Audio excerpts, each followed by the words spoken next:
Yeah. I just told Eddie there were a couple of bulbs burned out on this board in here. Mm-hmm.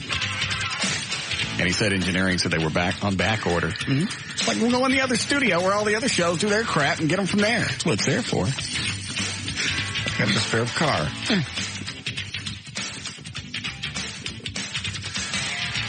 Oh, Dan,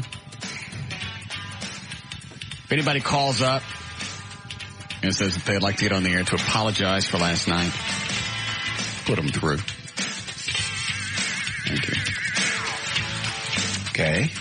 What happened? Tell me. What happened? Did you get a fight? Sorta. Russ. Where? I didn't have anything to do with this one.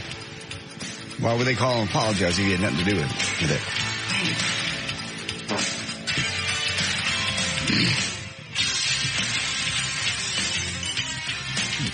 I'm just having a drink at Three Forks. Yeah. And there are two chicks sitting to the right of me. Really hot one with big cans and a chubby one. Okay. Guess which one I get in a fight with? Don't have to guess. What'd you do to her? The chubby one. I didn't do anything. Well, something started. I'll save it for later. Okay. I want to give them the chance to call and apologize. Okay, so they started something. Sort of. Okay. Let's say they overreacted. Okay. Did you get me a bub? Thank you. All right, I'll change it out during the break.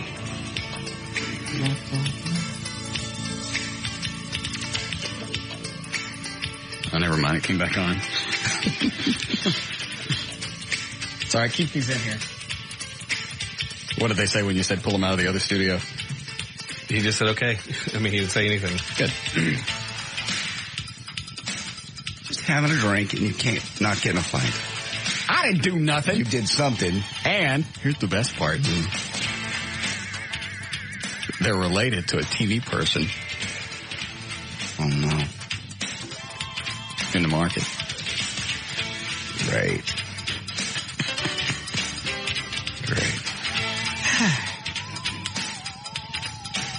It was funny. I'm sure. It got loud. You're kidding. I didn't. Oh, they did? She did. In fact, after she was gone, one of the waiters at Three Forks said he thought she was going to swing on me. Unbelievable. I didn't do nothing. You did something. People don't just start getting in your face and potentially swinging on you, but you don't do anything. You did something. I'm sitting there having a drink, waiting on some food. You did something. I did not. Sorry. Why would she swing on you for nothing? I don't know. Give me that face. I'm going to go out and do stuff more. All I know is all this is going on, and I keep looking at my watch. At 3 o'clock. I wish it was 3 o'clock. Man. So if she doesn't apologize, well... Yeah, I'll give you the story. Okay. Might even tell you where she works.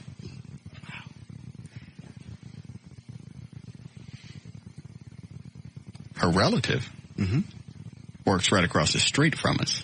Oh. Over at the WB. Yeah. I want to know the story, but hang on to it. In fact, her relative has already emailed me and asked me not to tell the story. Really? Yes.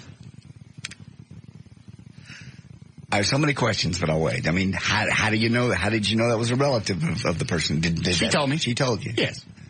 And you could see the resemblance. In a loud, boisterous way? Or was it? No. That was still happy talk? At that point, it was still happy talk. Oh, okay. Not like, I'm going to go tell blah, blah, blah. No. We were just, that's how we realized we had something in common. I see. Me and the chubby one. Oh, chubby.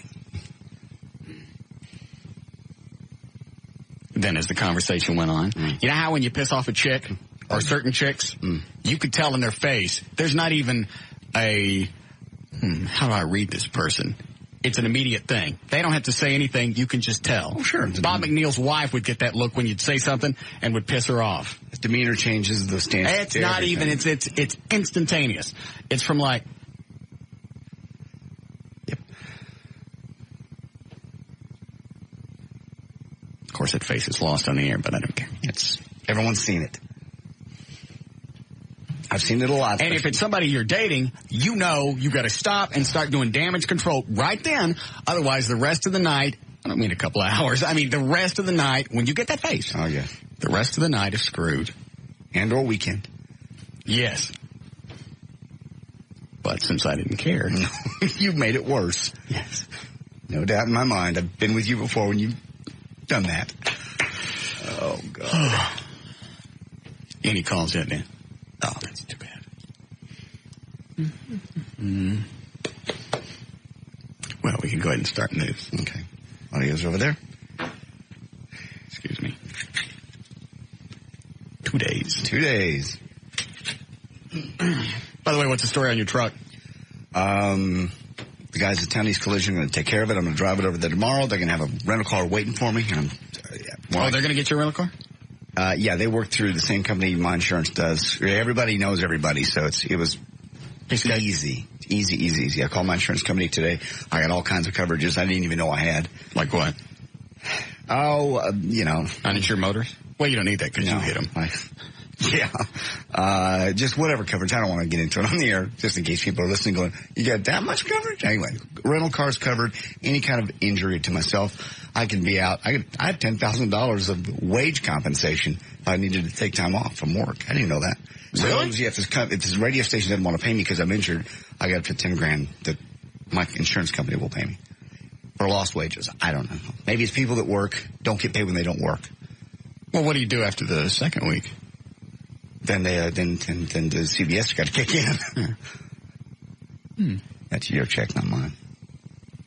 Oh, yeah. So you're not worried about anything now? No, everything. So it's pretty much anything that this guy could do. Anything legally. They said we got insurance. We got lawyers just waiting. All right. No problems at all. Good. That's good to know. Yes, it was very comforting. It was a very comforting phone call. I told her, I said, here's a phone call I never expected to make. She goes, uh-oh. I went, yeah. Says they were very nice. But I've been with them for 20 years and never once even dented a car. I haven't had one single claim. So. Well, that doesn't mean you're a good driver. I was lucky. Well, it kind of, your record kind of does. No, it doesn't. Well, it kind of does. All right, let me ask you this. Somebody gets busted by the cops for armed robbery. You think that happened to be their first bank? No, it's the first time they got caught. Some chick gets caught cheating on her husband. Is that the first time she did it? Oh, probably not. No, I'm sure. First time she got caught. I realize that. But if you do it every day, chances are you're going to get caught soon. I've driven all the way to North Dakota and back, and California, Florida. I figured it out in my head. I realized I've driven almost, I drive a lot. Is this to the moon and back? One of those stories? Pretty much. 800,000 to 1,000,000 miles. And this is the first time I've dented a car. That's to the moon and back twice, isn't it? Is it? No. 1,000,000 miles? I thought it was 250,000 miles to the moon. Is it really? All right. Eddie doesn't care about the moon since he doesn't think we went there. We haven't been there. So anyway, I just realized that's a lot of miles without a single dent. And it doesn't excuse yesterday. But, Guess what I found? What'd you find? Dallas Police Emergency 911. What's your emergency? Hello. I think Jack in the Box just had a car wreck.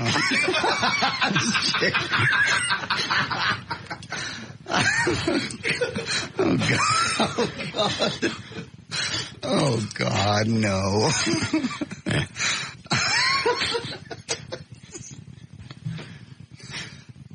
Please don't.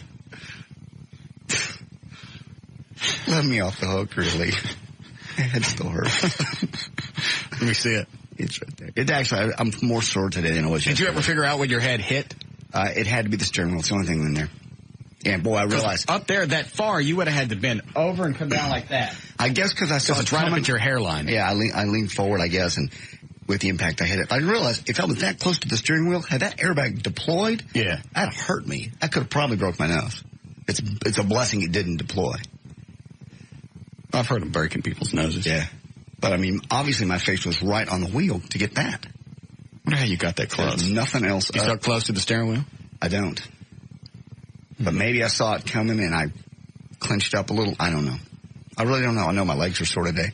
That's just from stomping on the brakes, I guess. I think you clench up right there before you hit something. Yeah. God, I've seen it in my head 600 times since then.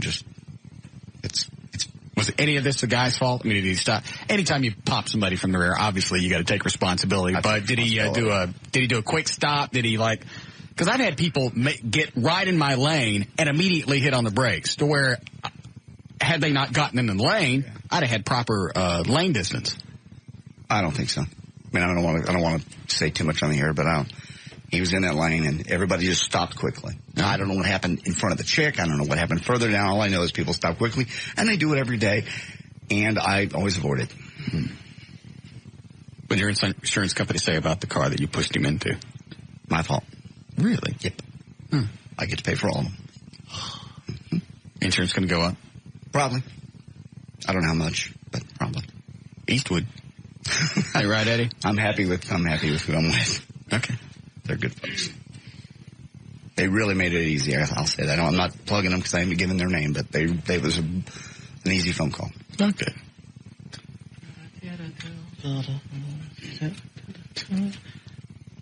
I'll play the rest of the 911 call later. Okay. Hi, Ken. All right, hang on. All right, you're on now. Hey, I apologize for being on the cell phone, but I wanted to ask, you've been on the air there, what, like 20 years or something? You mean at this station? Yeah. 3.5. You're top dog there, top of the ratings. Yes. Everybody should just kiss your ass every day. Yes. So what's up? I like you. Don't you like him? I really like him. I'm sorry, what, Ken? What's up with the big new billboard on 75 for the new You show? I don't know what that is. Some weekend show that 105.3's got now that's just about to start, and they got him a billboard. I've seen this one. I was going to Fort Worth the other day and saw it. I don't know who pays for it. I don't think we're paying for that. I think they're paying for it. Who? The new You show. They're buying their own billboards? I believe they are. I don't know for sure. Well, that's not as bad then. I'd hate to think that the station was buying that for them and not you. No, the station doesn't pay any money for boards. I've seen it. Thank you for your concern, though. Oh, hey, you're welcome. Oh, Ken? Do me a favor. Have a good Christmas. Hey, you too. All Merry right. Christmas to all. Thank you. I like it. All right. When is it on? It's a weekend show. I don't know. What's it about? Again, I don't know. You know, Dan? You'll have to turn your mic on. It's on in here? Wait a minute. Right now. Yes. All right, hold on a second. Who was in here? Engineers. That's when they were hooking up the keyboard. Oh. That's on the ABC. Oh, okay. All right. Then they should put things back. All right, I'm sorry, Dan. Go ahead. I believe it's on from 1 to 3, and it's like a... in the afternoon? Yes. Okay. Saturday afternoon. It's like a health and nutrition show. Okay. Thank you.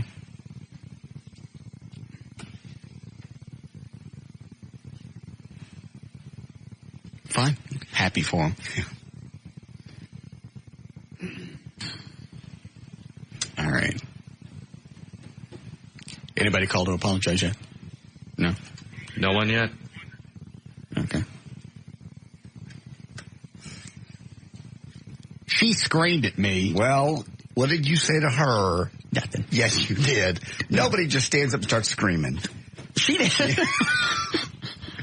I want to use the word provoked. I didn't provoke nobody. I'm setting it up. Why would I go into the restaurant to have a drink? Excuse me a second. Some people say God bless you. God bless you. Why would I go into the restaurant to have a drink and provoke somebody? I don't know why you do it. I've seen you do it before. You better spray your stuff over there. It's coming fast. Okay, thanks. Let me see that. I don't even want to smell these. What is this? Outer side. Thank you. I'm just sitting there relaxing, having a Jack and Diet. And you said something to make her mad. No. You said her face changed, so you said something. And then, knowing that her face has changed, and you had nothing to lose by making it worse, you made it worse. Yes.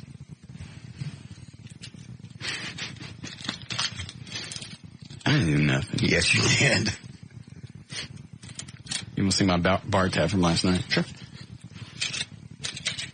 It's for 2 Jack and Diets, shrimp, and a 3-fork salad. Okay. Holy crap. How do you do it? I didn't do nothing. You did. Not. You did. I love you. Probably based on that number. No, I tipped them more than $1.08. You're thinking 20% of $1. Hell, I'll give a quarter. I rounded up. That's what JD told me to do. I just had it in my pants. Obviously, I wear the same pants every day. $1.08. Anyway, I have no idea what was wrong with that woman. Yes, you do. I think she was a nut. No.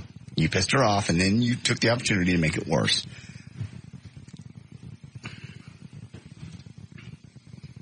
You want to know the story now? You want to wait? If you want to hang on to it for a while, wait for her to call. I'd love to know some details. I give somebody a chance to, and she was a listener. Okay.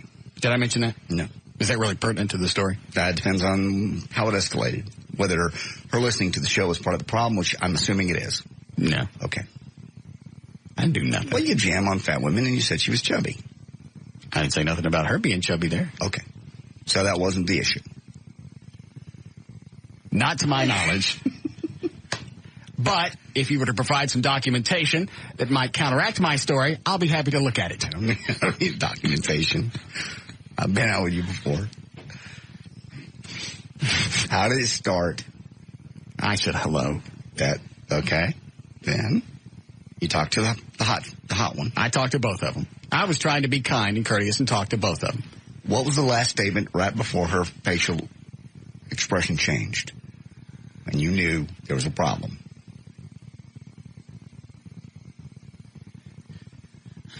It happened so fast. I'm aware. I don't think I remember. Yeah, but you do. Let's do it this way. Let's back it up. Let's go fast Which forward. way you want to go? This will tell me what You was said. You want to know the last thing she said to me as she's walking out the door? Yeah, give me that one. You are a ass. Loud enough for everybody at the bar to hear. All right. Now let's roll it back. She was almost getting ready to leave, decides to come back and goes, I'd just like to tell you one thing before I leave. You are a ass. Was she drunk? I don't know. I didn't see her drinking while I was there. Okay. She could have had some before I got there. I don't know. I don't know how long she'd been there. Well, this will tell us a lot. What was the first thing she said as she stood up to address you and raise her voice? Let me tell you something. Okay. Then? Oh, yeah. I just want you to know, and you can use this on the air. She said that. Yeah. Well, you're home free then. I'm home free regardless. It happened in public.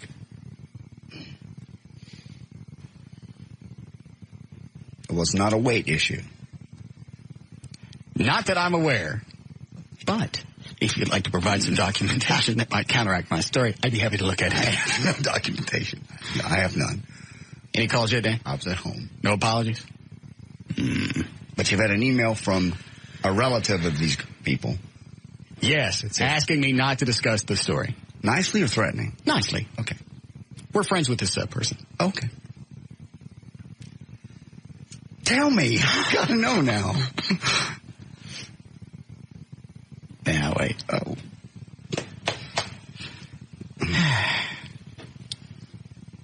And what I told the relative, I said, if she wants to call up and apologize on the air, I'll be fine with that. Well, considering her final statement, I don't think she's going to. Without some court. I don't have to do anything. I'm sitting there at the bar, absolutely doing nothing to nobody. I'm enjoying my $1.08 drink. By the way, that's not the normal price, so don't go in there and ask for it. No. Because I had 2 of them. Yeah.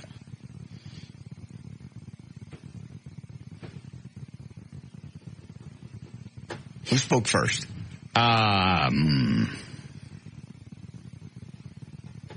Were they right beside you? Yeah, they were just to my right. Actually, the bartender got the conversation going, and that's how it started, because I wasn't going to say anything to him. Yeah.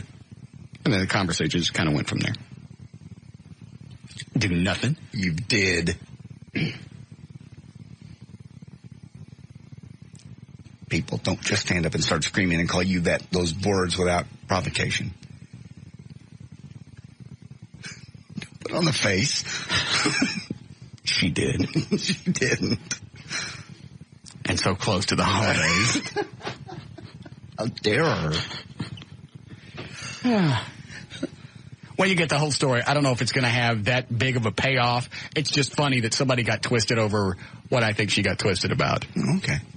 And I have really no idea what it was. Yes, you do. I don't know. Yes, you do. Mm-hmm. You know exactly what you said. And the moment you said it, you knew you did it. It'll be all right. Okay. All right. You ready to go with news? Mm-hmm. Okay. We got a break first? Why? We just have a ton of spots today. It's the last 2 days before the holidays. They're probably going to put a lot in today and tomorrow. What, It's mostly lives. That's the live spots? Yeah. Oh. What, how long we been on? 23 minutes. All right.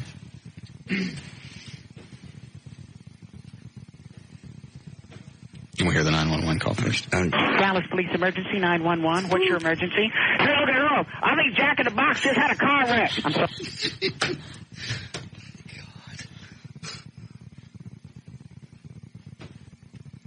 I don't know if you're going to be able to understand the very end of the 911 call, because the person that called it in is starting to get a little excited. I see. Okay. I'll say that for later, too. All right. A lot of stuff to do today. Yeah. All right, we'll be back.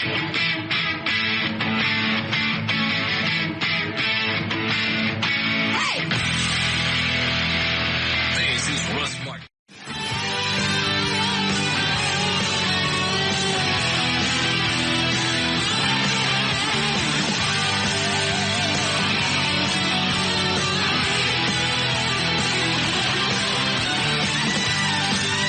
All right, you ready to go? Okay. All right. You take this and then we'll start. Go ahead, John. So she called you an a-hole because of something you said. I guarantee it. No. Not exactly. Not exactly. How about this? She called me an effing a-hole because of something she overreacted to. That you said. You call That was said in the course of conversation. I didn't say, I'll throw this out this way. I didn't specifically say anything to try and piss her off. We're having a conversation, and throughout the course of the conversation, I said something that she got pissed off about, and once I realized that pissed her off, then I kind of continued on in that direction. I understand. You say something like, hey, you got a great personality, but it's too bad that you have chunky thighs? No. Nothing like that? Mm-mm. Had nothing to do with her weight. It's much more subtle. That I know of. Yeah. All right, thanks. Hey, you're much more subtle than that. You would never be that direct. I am not ugly to people in public. I know you're not. That's the best way to get your ass drug around a parking lot. And she probably could have done it.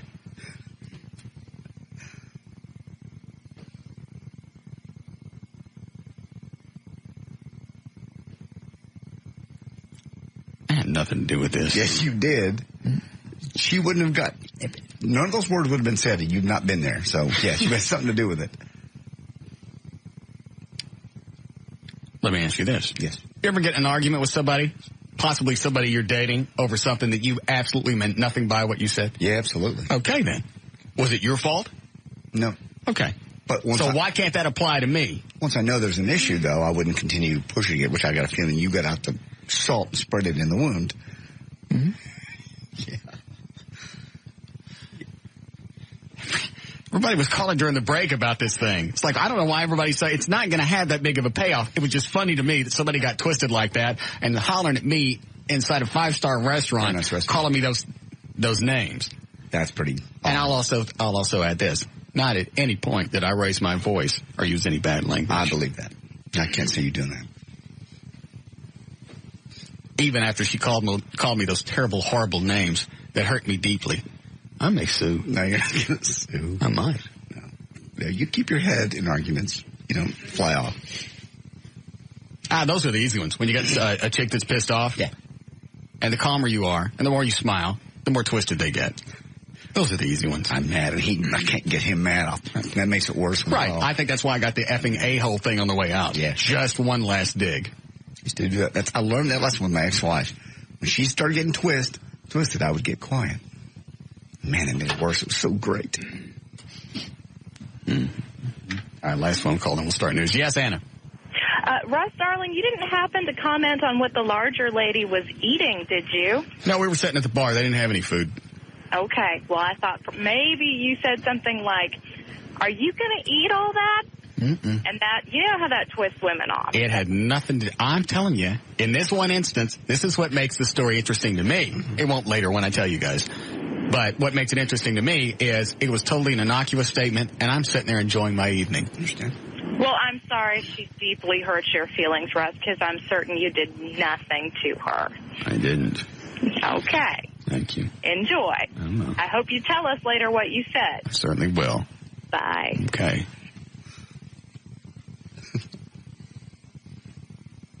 We still number one time spent listening? Oh, yes. I'll tell this around 7 then. Tell us when we get back from vacation.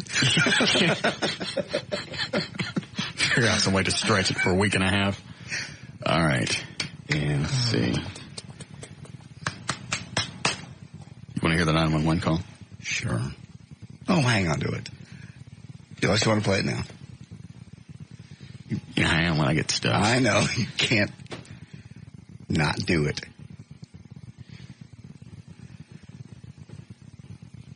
I'll give you another little taste. Simple.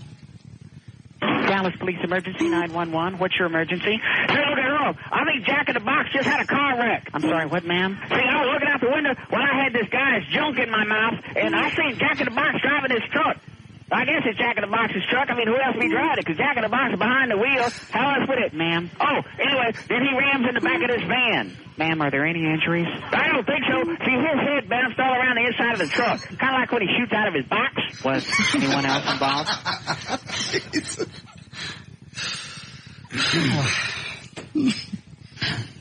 Making humor of a traumatic event in my life. Mm-hmm. Okay.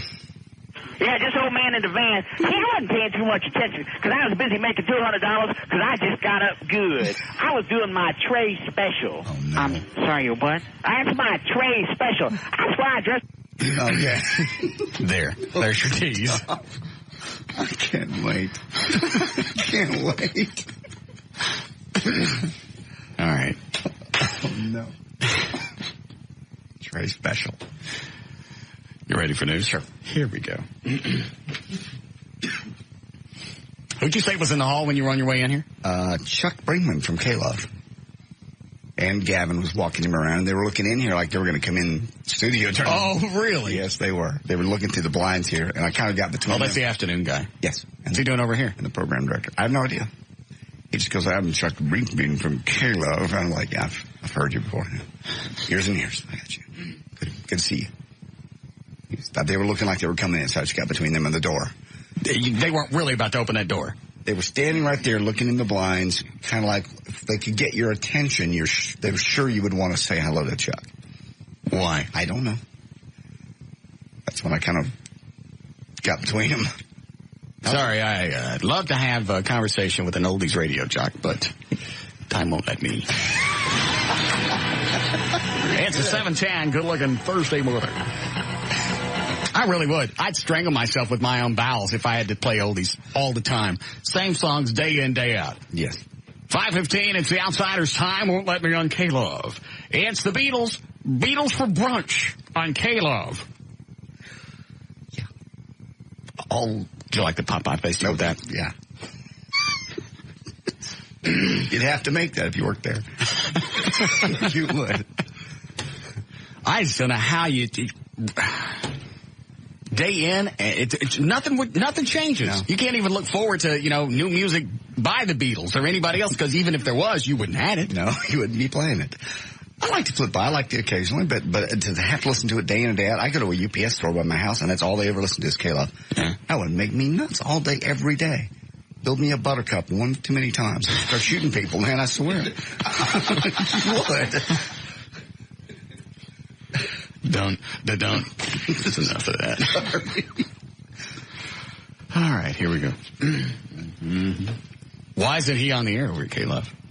Oh, that's a good question. Maybe he's off this week. I don't know. Yeah, it's his time to be on the air. I didn't ask. I just tried to play good call. Safety. Thank you. 354. J.D. Ryan's on Live 105.3. Thank you, Russ. And it's brought to us this time by Crown Royal. Crown Royal, blended Canadian whiskey, imported by the Crown Royal Company, Stamford, Connecticut. 40% alcohol by volume. Enjoy our quality responsibly, but don't drink if you're under 21. And for Thursday, December the 18th, 2003, Christina Aguilera is 23 today. Stone Cold Steve Austin, 39. Brad Pitt turns 40. Steven Spielberg's 57. And Keith Richards, only 60. After 2 years, the first major opening of the High Five interchange in Dallas can open in time for the Friday morning rush hour. The Texas Department of Transportation unveiled the new ramp, which will open Say that again. And Keith Richards, only 60. Okay. After 2 years, the first major, whatever, it's opening up. In time, it'll open up tonight at midnight. The new ramp will connect eastbound LBJ Freeway to northbound Central Expressway. Several other new portions of the High Five will open in the coming months. After about 2 years, contractors say they're about halfway through the project. How much time's left on this thing? Is it 3 years? 5 years? They were talking about this when I was in college. Yeah. The High Five thing, the construction, when it was going to start. 81, 82. They said it was going to be absolute monster the entire time it was under construction. And I think it's right after the first year, they go into their 3 worst months. Right. Of I think, not the weather, but they shut down an entire lane or entire part of the freeway. Yeah. What is it? I think they'll shut down like half of the freeway and you'll be diverted to the service roads or something like that just to be able to move the really big pieces on. They moved us. I didn't want to move at first when we moved out of the Park Central area, right in the middle of that High Five crap. I'm glad we did now. Absolutely. Can you imagine what a mess that would be every single day? Yeah, because we'd always have to come into work behind it. Yeah. Figure some back roads. Yeah. Go ahead. Green River killer Gary Ridgway given 48 consecutive life sentences for each of the 48 women he had murdered, sentenced to also carry a $10,000 fine, and the mandate that he never contact any of the victims' relatives. Judge Richard Jones had some strong words for Ridgway. Today, Mr. Ridgway, is the day of justice for all the young women you murdered. While you couldn't face them as you took their lives, if you have a drop of emotion, you will face those women every day in your dreams. Oh, man, please. What's the matter? What have you eaten? God. The lady last night that hollered at me scared me. No, it didn't. No. Did? It was what you ate. Mm-mm. City Council of Scranton, Pennsylvania came up with a great idea to keep cars from sliding on icy roads. Rather than use just salt, they scattered crushed glass. It's already... Why, they run out of nails? No. It's already been tested successfully. They say in Alaska, Canada, and northern Michigan, the crushed glass costs about 65% less than salt and creates less rust on cars. And, of course, less salty runoff than in the groundwater and such. Only problem is the city was, well, the only problem is you got ground glass on the streets. Crushed glass. Residents freaked out. People and dogs tracking green crushed up glass into their homes, afraid that children might pick it up thinking it's candy, whatever else. They also had some concern that the crushed glass would get the kids snowballs, so they're basically throwing crushed glass snowballs in each other's faces. So despite it saving them some money and some economic benefits, they canceled it. They went back just to the salt. Stars proved they could win a hard-fought, tight game in the third period, finally. Goalie Marty Serko showing sustained play, just kind of like he was last season. Stars 3, Vancouver 1, and that's 3 goals for Dallas against one of the top teams in the Western Conference. It was the first time in 8 games that the Stars have scored more than 1 goal. Finally confirmed if you'll be watching the Super Bowl, Janet Jackson will do the halftime show this year, Super Bowl number 38. It'll air on CBS February the 1st. Hoobastank says they're just a bunch of guys whose faces you probably wouldn't even recognize in a crowd, even if you loved their music. And they don't mind that too much. Guitarist Dan Estrin says, we're the guys that get off the bus and walk up to the venue, and nobody knows whether we're the band or not. We don't look like guys in the band. We've done some tours with bands, and you can tell they're musicians. We don't look like that. Singer Doug Robb said, quote, you can tell they spend a good amount of time before they get off the bus. Then there's us, walking off with eye boogers, sweatpants, and flip-flops. It's just the way we are. Are these other bands? No, this is Hoobastank saying that. Hoobastank said. Well, when they walk, other people spend a lot of time. And I thought you were talking about other bands. No, this is the other. They said other people spend a lot of time before they get off the bus. They look good.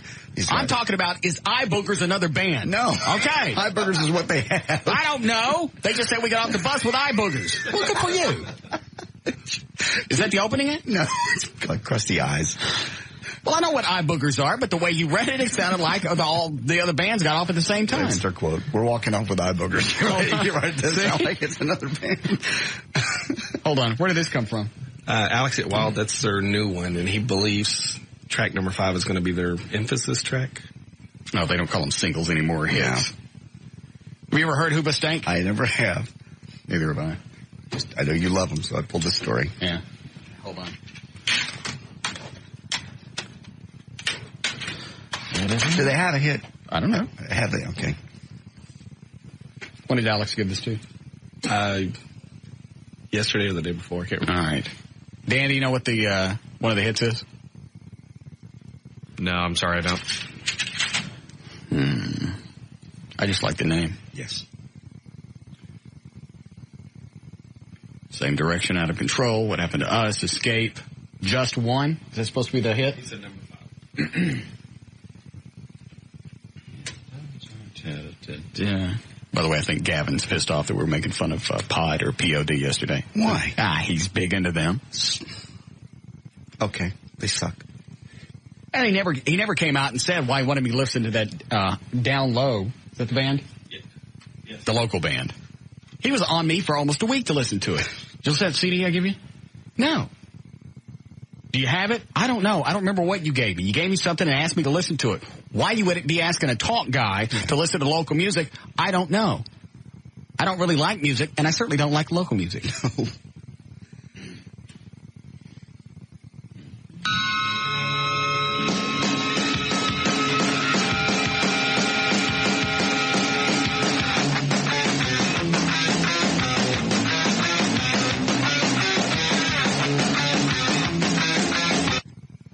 Makes me laugh that Caleb's going to be playing this in 20 years.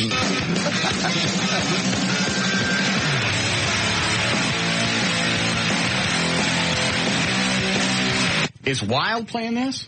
This sounds hard for them. Yes. Yeah, I don't know that they are. He just handed it to me. He says, I hear y'all talking about them all the time. Oh. Did you say yes, John? They're playing it? I do not know. I wouldn't think so. Oh.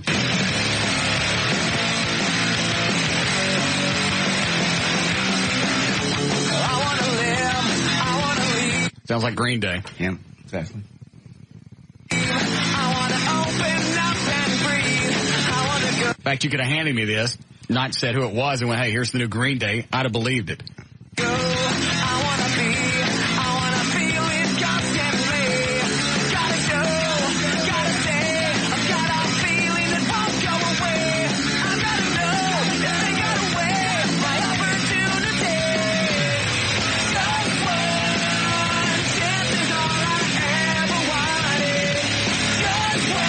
I like that. It's listenable. Yes, Josh? Hey, boss. Yes, sir? Just letting you know that the actual single, I believe, off that album that's like on MTV and the radio is actually the Out of Control. I believe that was track 2. You listed off there? Yes, it is. I believe that's the actual one that's being played around, although that last one was actually pretty good. Yeah. Actually, I kind of like this stuff. Thanks, Josh. No problem. Done everything as you say. I followed your rules without question.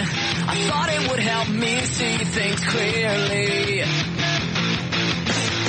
But instead of helping me to see, I look around and it's like I'm blinded. I'm feeling out of control, out of control. I'm feeling out of control, out of control. This one scares me. What did I do? I don't understand what you want from me. 'Cause I don't know if I can trust you. I kind of like the number 5, the just one. Dan, what was the guy on line 2 saying? He was saying one of the other songs called Running Away. He was saying that was the one that was used in the Mountain Dew commercial where the guy gets the can and he's flipping over in the car. I don't know. He said that was their best hit. Hold on. Is that on this one? No, I think he mentioned that was on one of their first albums. Oh. Like Hoobastank 1? Okay. All right, now we know. Now we can put music to the name. Yes. know this is true, but somebody's emailed that they're going to be in town with Lincoln Park, POD, and Hoobastank all February the 23rd, 7:30 at American Airlines Center. What about eye boogers? No, they're not on this tour. They had to drop out. Sorry. All right, the biggest hit is on their first album. Go ask Alex if they got that. I might know that song. All right, go ahead. Lord of the Rings, The Return of the King opened yesterday, 2,100 midnight showings yesterday morning. They've already made $8 million. That's in one day? One night. Midnight showings. That's twice what the second installment, The Two Towers, took in from the opening day midnight screenings. Cut number one, if you want to play some audio, is Ian McKellen, and he was asked if young kids often confuse him with his character, Gandalf. Erica. I remember at age 4 going and sitting on Father Christmas's knee in the shop in north of England town. Well, it was a cotton wool beard. I knew it wasn't Father Christmas. It didn't stop me believing in Father Christmas. He was somewhere else. He was getting ready for Christmas. This was just a understudy. He was a representative. And I'm that for Gandalf. They look up at me. They don't expect to see Gandalf. And I sometimes just do the voice for them and they jump. But I said, no, I'm not Gandalf. Gandalf's away. He's busy at the moment. And I just play Gandalf. They get it. And when pressed by reporters, Ian McKellen refused to speculate on the nature of the relationship, this is cut number 2, between Frodo and Sam. Two men being affectionate together is two men being affectionate together. I don't want to put a label on it. And to know what's going on there, you better ask them, is my feeling. And are they sleeping together? Are they making love together? Who knows? And whose business is it anyway? Maybe Frodo and Sam get up to something. Somebody's a little defensive about this question. That's kind of what I thought. Who's he talking about? Frodo? Who is Frodo? He's the main little character. Who knows? Do you know, Eddie? Yeah. All right, Eddie's got it. He is the main character. He's the one that... What does Frodo do? Is Frodo a human or is he some kind of thing? He is a hobbit. And a hobbit is... little people. They're basically just shorter people with big feet. That's all they are. Any particular color? So far, they're all white. Oh. Yeah, I guess they'd have to be. No. Because they'd be called something else. No. Just hobbits. Hobbits is what they'd be called. Hobbit. So, all right, so Frodo's a hobbit. Yes, he's actually like the grandson to the original Hobbit. Okay. And there is a ring that he has to take and destroy, or the bad guy's going to... If the bad guy gets the ring, he wins the battle that they're fighting. And who are they fighting? Don't get me to say these people's names. I can't. Who is it, Dan? Do you know, Dan? Like Sammaron or something like that. It's a big flaming eye. Is it really? Yes, it is. I can't make that up. Come on. I don't know. All right, so you got Frodo with a ring. Yeah. He's fighting the Red Eye. Yeah, and the Sam guy is another hobbit that is on this quest with Frodo. All right, so it's Sam and Fred. And Frodo. Yeah, and they're trying to get to this volcano where they made this ring, and they have to throw the ring back. It's the only place that the ring can be destroyed is in this volcano where it was. And that'll kill the big red eye? That'll keep it'll allow humans to defeat the big red eye, because at that point he loses his power. Frodo does? No, the big red eye. Oh, okay. Because you threw the ring in the tornado? Yeah, you destroyed the ring. Volcano. Oh, okay.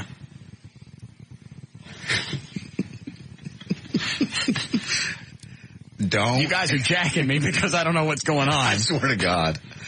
You got some little Muppet, some little white Muppet that's running around fighting a big red eye?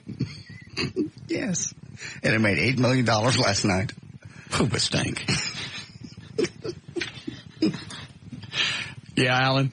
The name of the bad guy was Sauron.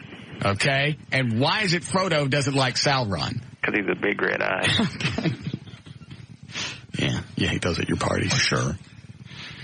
Do you know why? It's such a long story. Is it just a natural conflict? Yeah, Sauron is basically everything evil. And at one point in time, he tried to take over the whole world, what they call Middle Earth, whatever that is. Okay. And he tried to defeat everybody, and he was beaten. When he was beaten, he was wearing this ring of power. How do you guys follow this crap? I mean, anything beyond something... If I got to know anything beyond what I'm seeing on the screen, I can't follow it. And sometimes that doesn't even help. The Blair Witch thing, right? I had to see that 2 or 3 times before I realized what was going on at the end. Because I thought the first time I saw Blair Witch, you know how it ends, and the chick comes running downstairs, and the guy's standing in the corner. I thought he was just peeing. Yeah. And I'm going, well, why is she screaming? And well, what happened to the camera? Then I had to go back and watch it again and realize what was going on. Things like this, the Hobbit thing. You almost have to study up. I'm out. I can follow explosions. I can follow car chases. Give me a couple characters, different names. I'm doing a couple things. Make it black and white so it's easier for me to figure out. I like that. And they made 3 of these? Well, yeah, and basically you can almost see why, because there's actually like 3 separate stories going on at once, and to follow one all the way through, you would completely miss the other ones if you just want to try to fit everything into 2 hours. So it's like you're watching 3 separate movies that all wind together. I'm confused just by you telling me. I can't even follow the Star Wars trilogy. I'm with you. I know Han Solo. I know that Luke Skywalker. Yeah. And then you got the guy in the black helmet. Darth Vader. That's it. I'm out on the Chewbacca. And I forget who they were fighting. North Star? Yes. Whatever. North Star. Go ahead. Do you want to hear the rest of this cut? Yeah. People are emailing saying that this guy, Ian, is openly gay. That's why he's a little defensive about this question. Ian McGregor? Yeah. Oh. Ian McKellen. Whomever. Refuses to speculate on the nature of the relationship between Frodo and Sam. So he got a little defensive. You were saying he was defensive. Apparently that's why. He's openly gay. Got it. All right, go ahead. You want to hear it all? What? Cut number 2. I thought I already played it. Oh, you got part of it. Okay. All right, well, hang on. I'll have to play it again. Now I'm interested. I must go see it. Okay. 2 men being affectionate together is 2 men being affectionate together. I don't want to put a label on it. And to know what's going on there, you better ask them, is my feeling. And are they sleeping together? Are they making love together? Who knows? And whose business is it anyway? Maybe Frodo and Sam get up to something when Gollum's not looking. I don't know. Maybe it's a threesome with Gollum. I don't know. This is outrageous. And cut number 3 is a scene which Gandalf gets word of Frodo and Sam. How far is Minas Tirith? 3 days' ride, as the Nazgul flies. You better hope we don't have one of those on our tail. Here, something for the road. Last of the long bottom leaf. I know you've run out.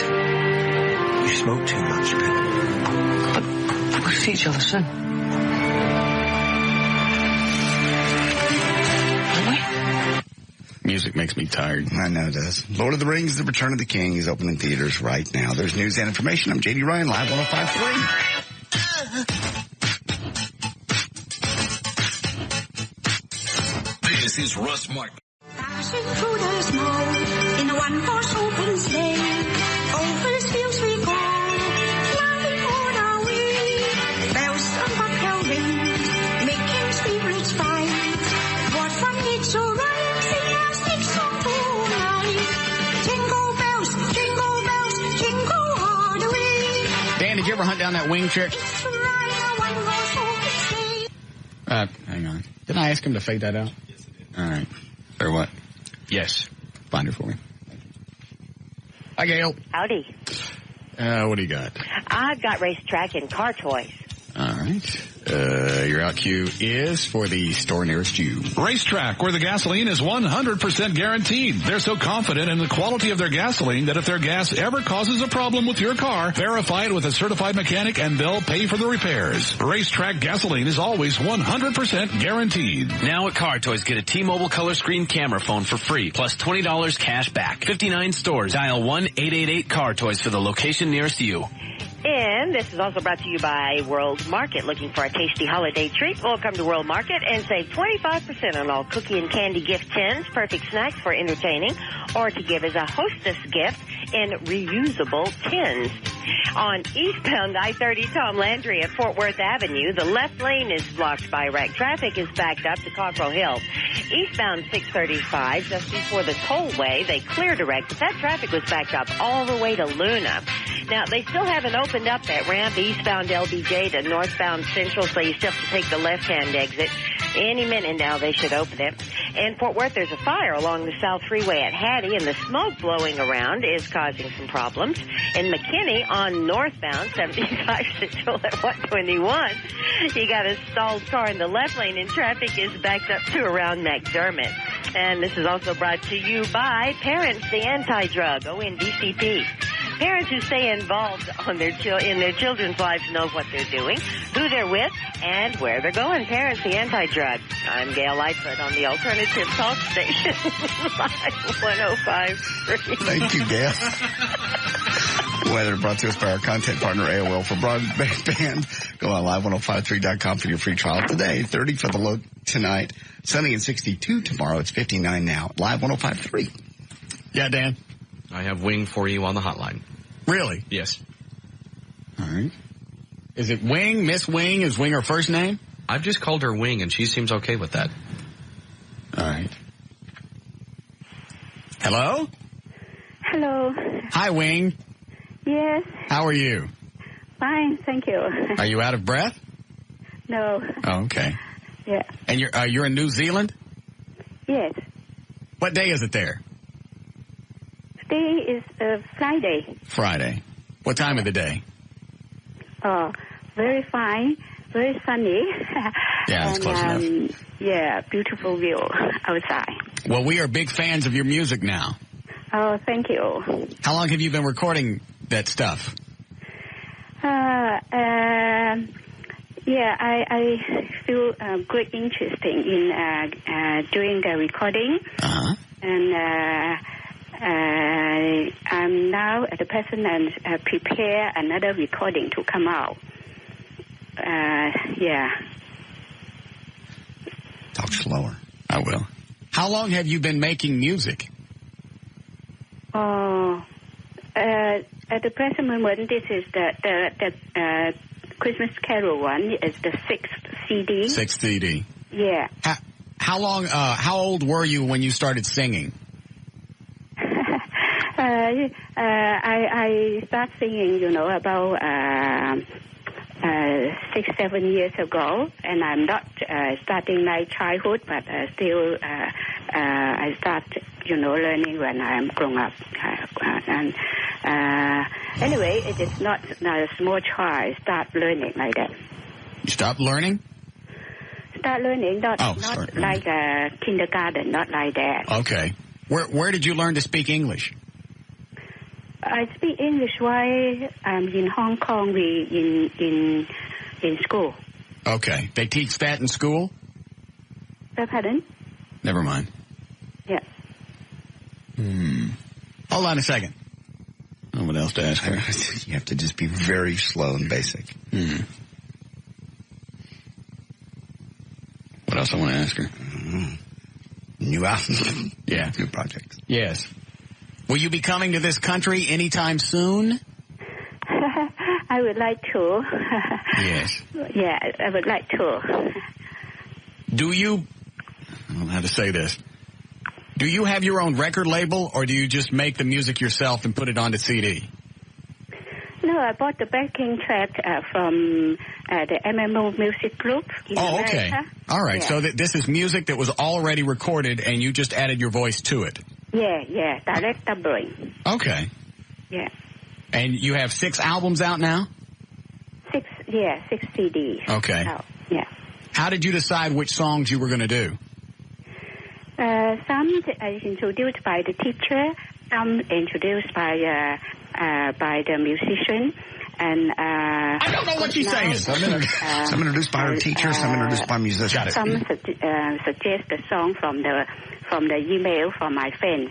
Right. They like me to sing this and like me to hope me to sing that, and I'll try my best to sing the best song they like. And did you know that you had fans in this country? I have heard about that, but I really don't know how the actual things come out. Yes. All right. Well, we're going to order, we'll be ordering some albums off of your website. We're looking forward to it. Oh, okay. Thank you. All right. And it was very, and have a wonderful Christmas. Same to you. Thank you. Okay. Yeah. Mary Bukaki. Thank you. That was very good.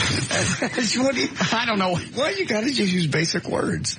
I mean, imagine trying to listen to somebody even if you knew basic broken Spanish. Yeah, I know. You want them to use real basic words. All right, what's our website again? Because you know Dan's going to get phone calls. You know it, Dan? Yeah, it's wingmusic.co.nz. And the NZ is for New Zealand. You got it. All right. Wingmusic.co.nz. Yes. Got it. Load up, clear out that break, Eddie, and load up some of the bumpers.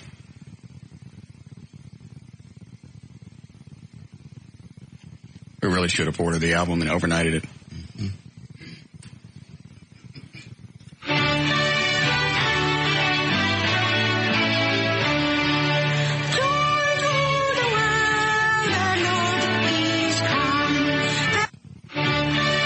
The Lord is come? Yes. I think somebody would catch that. You think?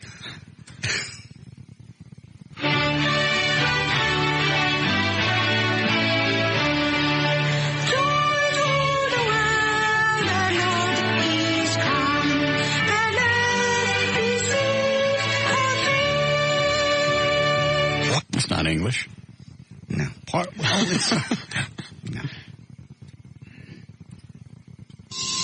There can be miracles when you believe. Though hope ye feel start to give. We're back to the Russ Martin Show on the Alternative Talk Station, Live 105.3. So she's buying pre-produced music and releasing these albums. I didn't know you could do that. I don't know what the legal, if she buys them. I don't know. Maybe she pays fees. Some kind of royalty deal. Yeah.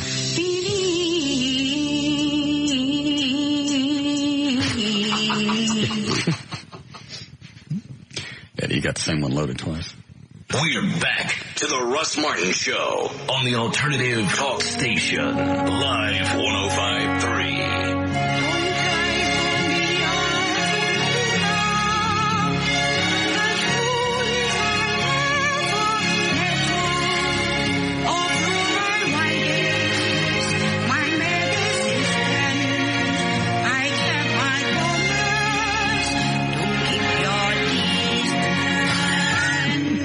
Mally says her husband left her because of her singing. Something that she told her. How'd you get that out of her? Because when I asked her, I said, "Is there?" She just said it for the interview. Please, if I talk to him, don't ask anything personal. I said, "Well, what if he wants to know about family or what they think of your singing and everything?" And she said, "Well, about 6 or 7 years ago, my husband and I separated because of my singing." I can see that. Yeah. Mainly because he didn't approve. Apparently, it's part of Chinese culture, according to what she said. Really? But I had the patience. I'd have talked to her longer. Yeah. What, did you get anything else out of her that was interesting? That was really about it. And her singing is a little bit better than her speaking, English-wise. That's too bad.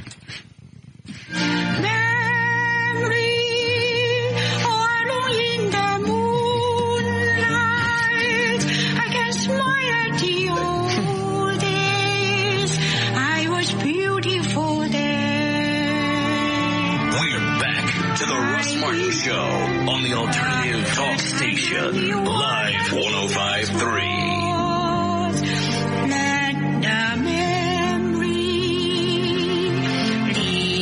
live again. Well, imagine if your wife, you were married for a couple of years and your wife suddenly wanted to sing badly in Japanese and put albums out. You'd go, "You need help, I'm out." Maybe their wives aren't supposed to do anything. Maybe they're just supposed to be subservient and not do anything, and this is stepping into the limelight. Part of it, too, yeah. We're back to the Russ Martin Show on the Alternative Talk Station, Live 105.3. Why do birds suddenly appear every time you are near? Just like they long to be close to you. You know, this has got to be crawling up the ass of everyone in North Texas that's trying to get music on the radio. Played. You're just beating it to death, giving out the website, selling it CDs. You won't play local music, but you'll play some thing. She ain't local. I know. Crazy Asian lady. I understand. You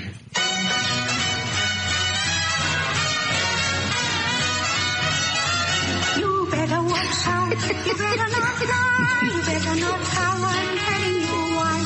Santa Claus is coming to town. We're back to the Russ. She's just doing karaoke. Yeah. That's all it is. Talk Station. Live 105.3. Santa Claus is coming to town. And though you can't believe who comes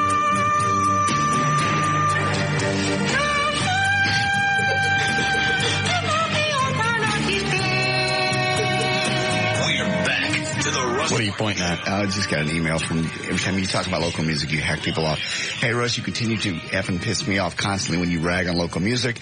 You are local, so what are you saying here? Should we just support DJs from other markets through syndication?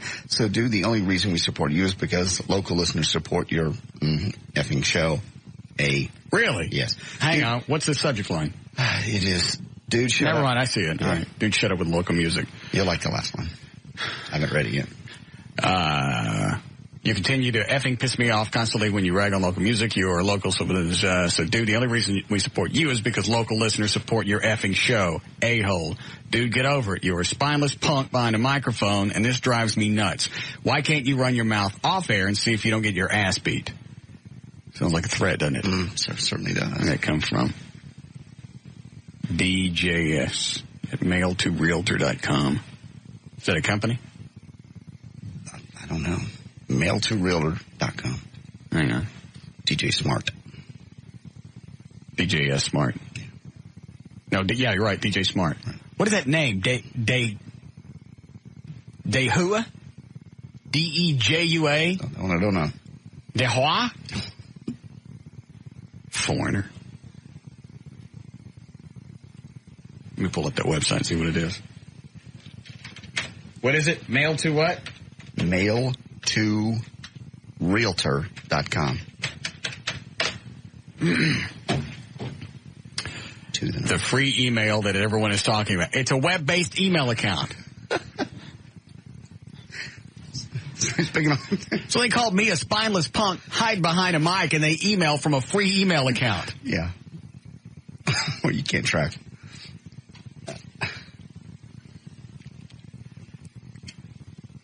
You want to strangle them all? I know.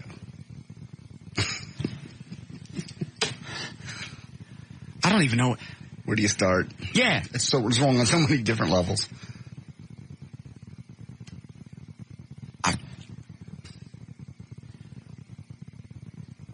Dan, if one of the idiots calls, put them through. I need to chew somebody's ass for a couple of minutes. Because we go through this 2 or 3 times a year. They want you to play local music. How can it get to be a hit? We're not a music station first. And even the hit stations, they're not there to make hits. They're there to play hits. People want to hear hits. People want to hear songs that they know. They don't want to hear stuff that they don't know. Hear stuff they don't know. See? Hope I cleared that up. It took so long. This one has turned into my favorite. Okay. Especially now that I know it's a Mariah Carey song. Because I had no idea what it was until Gail called. It took so long. Still I believe somehow the one that I needed was finally went to. We should bring her in for the white trash party. Oh my God. I wonder what it would cost to fly her in. She probably would come just for the, to fly and perform. Yeah. She tells them albums. Yeah. Drive the local music people crazy. Yes. Dan, call the wing back and see what she would charge us if we flew her in for the white trash party. I think it's the middle of February. Like the 13th at Cowboys. Cowboys Arlington. All right, good. It's inside, so we don't have to worry about the weather this year. Exactly. Dandy. Plenty of parking. It took so long, still I believe somehow the one that I needed was finally eventually. I had now written apart, and it was more than you'd even to me. We're back to the Russ Martin Show on the Alternative Talk Station. Pray for the Live 105.3. suffer from alienation, carried away all my wrongs, had to be strong. So I wonder who's laying down the tracks for her. She obviously not doing it herself. Yeah. Because it's not that badly mixed. No, she probably has a little recording studio someplace local.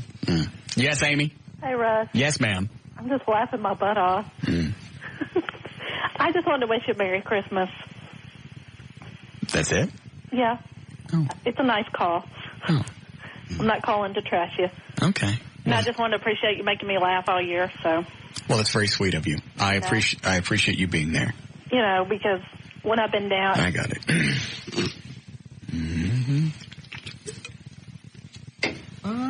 No one's called to apologize. Are you going to tell us what happened at Three Forks last night eventually? You want to know it now? I'd love to know. It's driving me nuts. Is it really? Yeah. I don't think it was that big of a story. Well, it's just when somebody stands up at a beautiful restaurant and calls you a, what? Effing a-hole. An effing a-hole. And I mean loud, because two of the bartenders, they all started to gravitate into that area, but they couldn't just stand there because it was going to be too obvious. Because we're right there at the corner of the bar. I know what you're talking about. And most of the bartenders had restocked the same area 5 times in 8 minutes. Just want to be around. Yeah. And finally, two of them just stood there and looked in terror.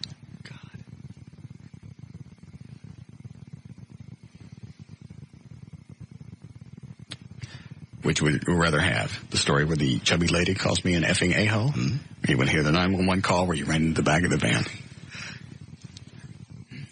You know the resolve to both, which I don't know either one. How long before we get a break? No. I'll play the 911 call. Okay. Then I'll give you the story. How long before your truck's ready? By the time I get back from vacation, I hope. Taking it out there tomorrow, dropping it off. And has your insurance company heard from the guy that you hit? Because if he said, I'm not getting out of the van until the paramedics get here, he's been waiting on this for years. The good news is the witness that was behind is a listener of the show, and she even walked over to me and goes, he's kind of playing this up a little bit. Really? I was shaking. I was like, is he okay? And the paramedics said he was fine. Did you get out and say, I'm sorry? Oh, I'm sure I did. You don't do that. I'm sure I did. You could get out and say, I'm sorry this happened. I'm sorry you don't feel well, but never, because that's an admission of guilt. Well, I don't know how I get around this and say it wasn't my fault. Doesn't make any difference. I know. But I was really shaking. Thank God the lady behind me was a listener, because she went around and got everybody's name and numbers for me. Did she really? Yeah, she was very, very thoughtful. Very nice. And I appreciate her. Hold on, Dan's talking to... Are you talking to the wing? What's she saying? She won't stop. Well, what's she saying? She's saying that... You gotta yank his headphones off. What she's saying is, one, she's never performed live. Yes, we don't care. That's what I told her. Yes. And she said to mail her an offer for the white trash party. In a week, she can think about it. We need to find out what it's going to... She lives in New Zealand, so it'd have to be round-trip airfare to and from New Zealand and place for her to stay. Yeah. And is she going to want a fee? That's what I was trying to ask her. She said, figure out whatever budget you have and just give me an offer. She did tell me that she did a semi-live performance on BBC Radio down in New Zealand, and they gave her £200. So right now, that's all she has to go on. Okay. So you could probably give her $50 and she might do it. Eddie said, what's that, a little over $300? So we could probably give her a couple $100, fly her out here, fly her back, put her up. Yeah. Tell her we'll be sending a proposal. Will do. Thank you. Good. Yeah. She's my next big find. I understand. First, Billy Lee Jr. What's his name? Billy Davis. Billy Lee Davis? Is it Billy Lee Davis? Yes. Yeah. Billy Lee Davis? Mm-hmm. And now, Wing. Wing.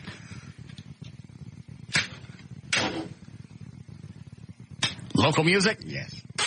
Guess it. Smooch the Pooter. Thank you. Yeah, I bet your insurance company hears from this guy before long. I bet he probably by Monday or Tuesday. Give him time to run to the doctor. Oh, yeah, I'm sure he will. I'm sure, no doubt. As he sat in there all the way until the ambulance got there. And you obviously, I was talking to Vance about this last night. You didn't hit him hard enough for the airbag to go off. No. The damage on your truck is minimal. Yeah. I mean, it's there, but it's minimal. What a hose. I hope not. I hope I don't come back from vacation to this some issue. But they told me today, they went, if there's any problems, our attorneys will handle it. You don't have to do anything. Yeah, you're out. Yeah. Perfect. All right.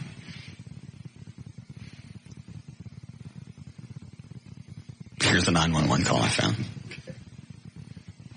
Dallas Police Emergency 911. What's your emergency? Say, look at her. I think Jack in the Box just had a car wreck. I'm sorry, what, ma'am? See, I was looking out the window when I had this guy's junk in my mouth, and I seen Jack in the Box driving his truck. I guess it's Jack in the Box's truck. I mean, who else would be driving it? Because Jack in the Box is behind the wheel. How else would it, ma'am? Oh, anyway, then he rams in the back of this van. Ma'am, are there any injuries? I don't think so. See, his head bounced all around the inside of the truck. Kind of like when he shoots out of his box. Was anyone else involved? Yeah, just old man in the van. See, I wasn't paying too much attention because I was busy making $200 because I just got up good. I was doing my tray special. I'm sorry, you what? That's my tray special. That's why I dress up like an old woman. I put on a breastfeeding bra, and then I shit on his toys.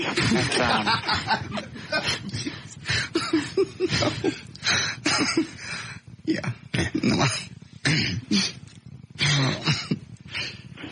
Very interesting. Yeah, I get lots of requests for that. I wasn't known for that when people come up to me all that time at the airport and ask me shit on their toys. Also, I got my other big one. That's my Dan Lewis special. I'm sorry, you're what? That's my Dan Lewis special. That's why I put on some soft music. I like some...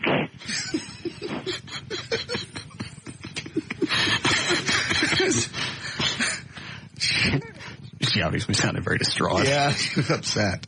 Let me roll it back. Let me roll it back, son. I'm sorry, you're what? That's my Dan Lewis special. That's why I put on some soft music. I like some candles, then I dress up like a paycheck, run around the room, laugh and jump out the window.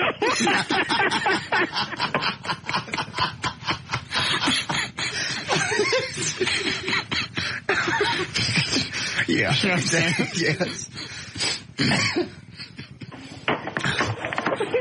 I gotta go. And... Obviously very distraught. Very distraught about the whole situation.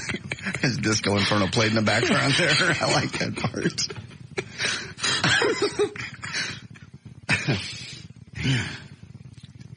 Can we break out?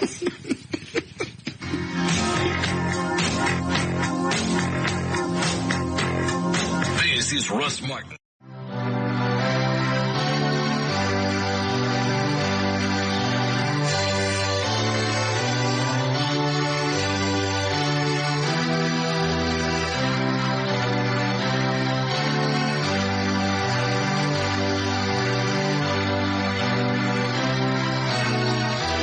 Eddie, is this the whole album that Rumley did, just 6 cuts? I believe there's 9 altogether on there. Oh, on this one? Yeah.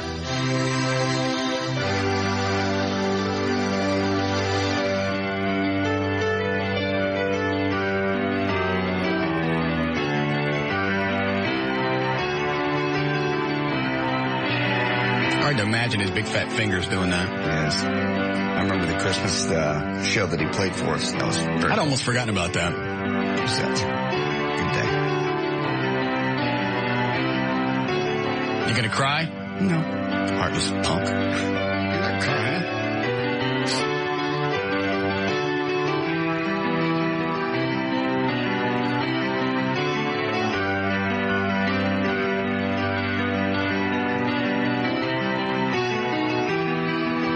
Eddie, you talked to the Widow Brumley recently? Actually, I haven't. I keep calling and leaving messages. She's supposed to come back into town on the 10th. And have you not talked to her since Al died? Yeah, I've talked to her several times since then. She left to go to North Carolina for a while to be with his family, and then came back and went to Mexico. They paid for a trip to Mexico. His family did. Oh, okay. And so she went and did that, and she was supposed to have been back on the 10th, and I've called and left several messages and emailed and had no response. But she was also saying that she was eventually going to go back and see her family in Kansas, so that much she might have just automatically gone back over there. Does she not have a job? Yeah, but from whatever it is, I've never even asked her exactly what it is, but she can work from home in places like that. So. Okay. Well, that worked out without having his tumor. Yes. She could take care of him. I'm telling you, if I was married to somebody and I go in the bedroom and they got vomit and puke on their face, vomit and blood. Yeah. Sorry. Yeah, you would. No. If you loved him, you would. Mm-mm. You could say that all you want. You know? I say it because that's what's going to happen. I go in and you got vomit and blood on your mug and you're not breathing. You're not breathing. There's no negotiating here. You want me to help you out? Get that crap off your mouth.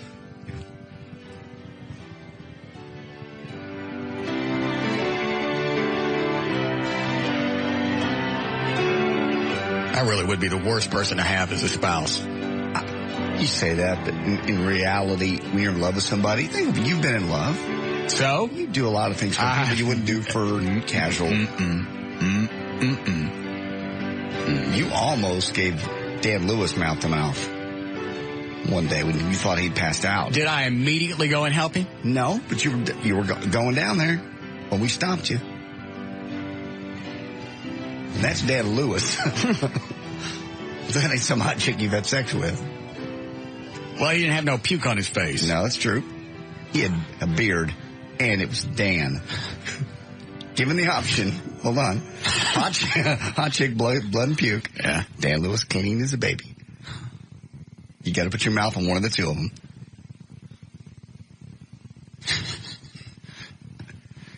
I'd probably pee on Dan if I wouldn't have to.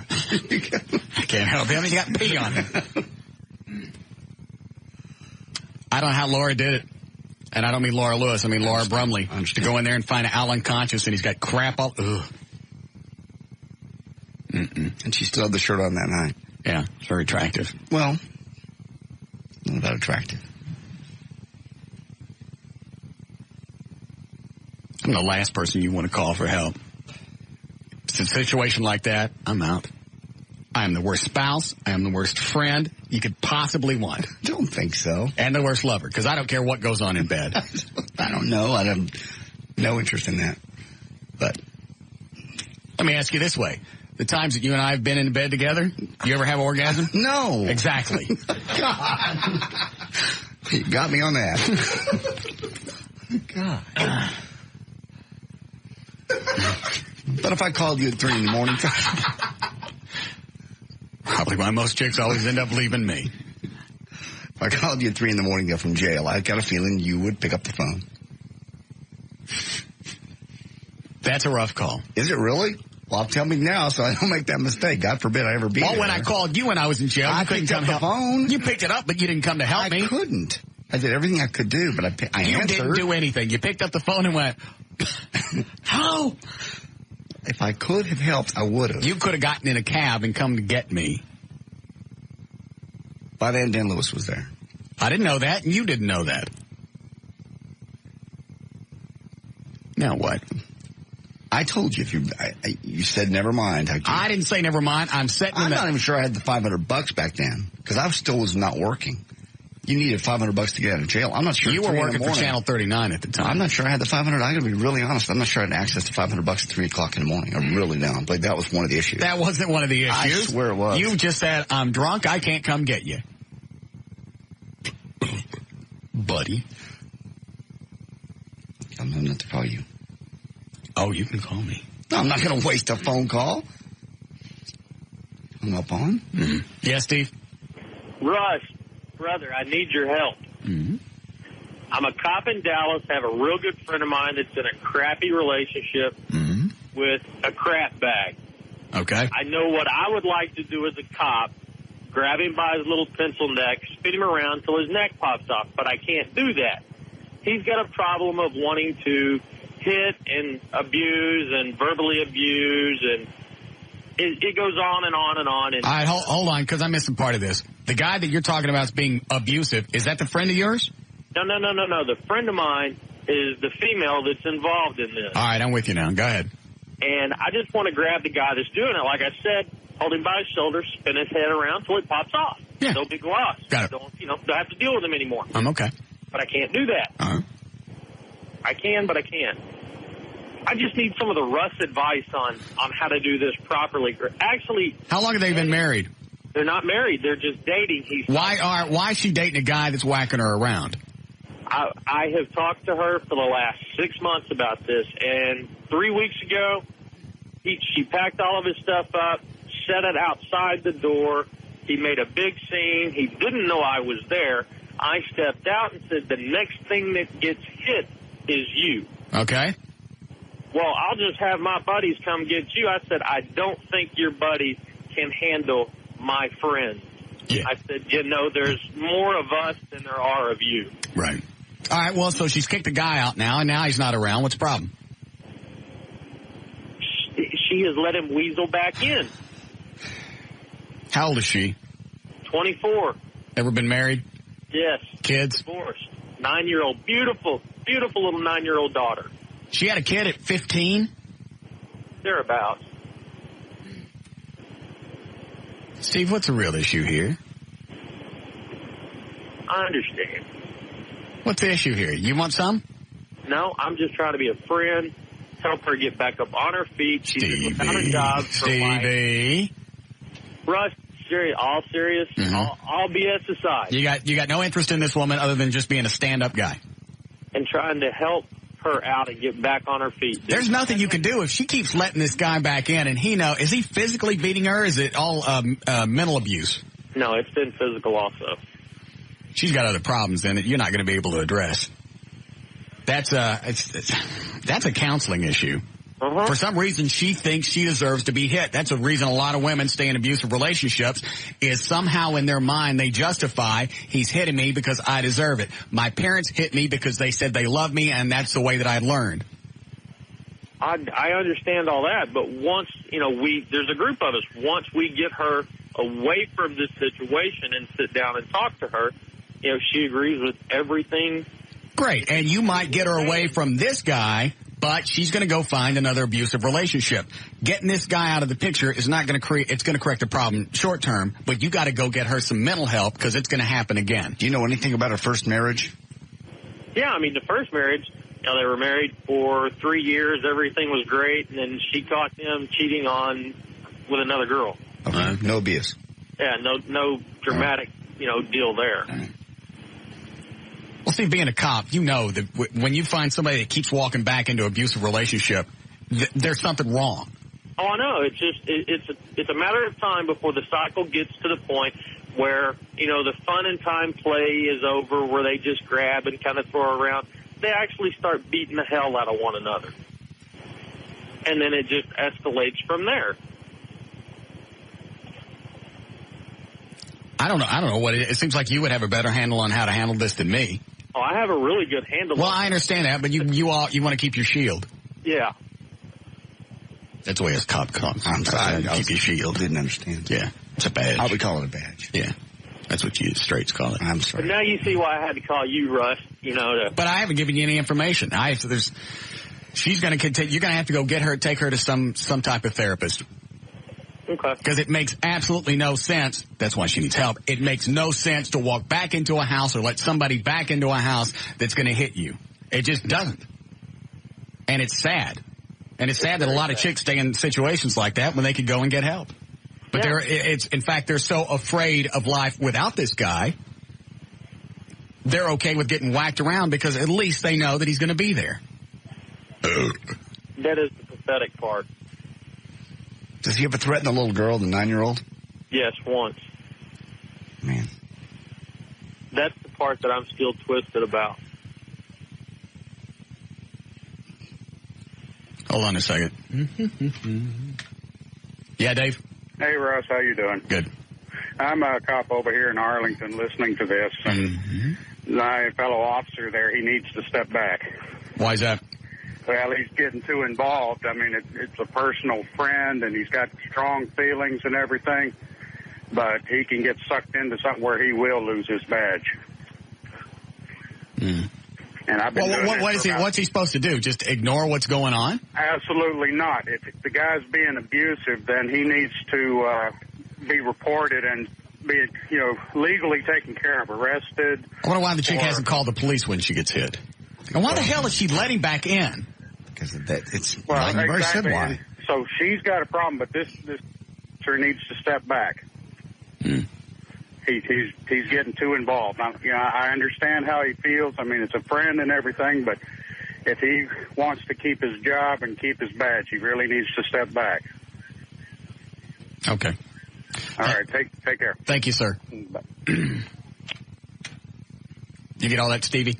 Yeah, I understand. I understood what Bob had to say. Man, that's a crap place to be. Because I don't know that I could just, drop everything and back away and pretend like it's not going on. In fact, that would make it harder to deal with. Yeah. It's a catch-22 situation, Russ. You're damned if you do and you're damned if you don't. And she won't file charges on this guy? No, because she's scared to death of it.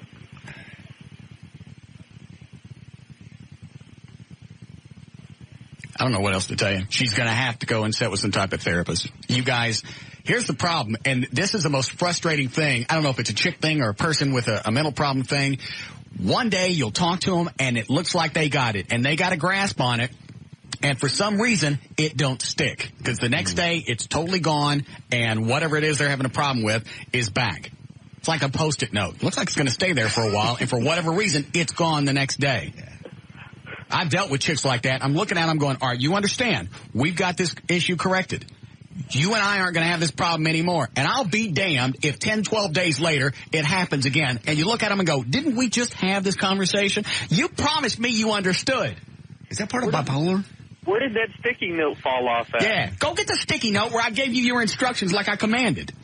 Like you commanded. And staple it to your forehead. So that way, if I... Of the no advice I'm giving you, that's the biggest thing I could throw out is you got to take her someplace. Okay. Russ, I hated to bother you with it. One thing from all the cops here in Dallas, Fort Worth, and the Metroplex. You guys have done so much for us throughout this year. We will never be able to repay you for what you have done. You and the foundation are incredible. And we certainly appreciate it. I mean, any day of the week. You're wigging me out. Quit. Russ, it's just the truth. Any day of the week we turn the radio on, you guys are standing behind us 110%, more than our own so-called upper management personnel do. I understand. And I can't. I've said this before. I can't take credit for doing the right thing, and it's the right thing to do. I would just like to wish you and JD and Eddie and Everett and everyone else on the show that very merriest Christmas you guys can have and a wonderful New Year. That's very kind of you. Good luck with your situation. Let us know what happens. Thank you, Russ. All right. No more serious calls. Don't want some wigged out colored feller. Nothing picks up a show better than a crazy...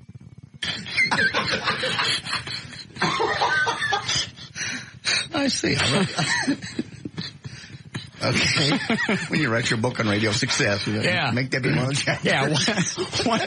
Once you go through a really tense situation, 10, 12 minutes of a really, gut-wrenching phone call, break it up with a wigged out colored feller.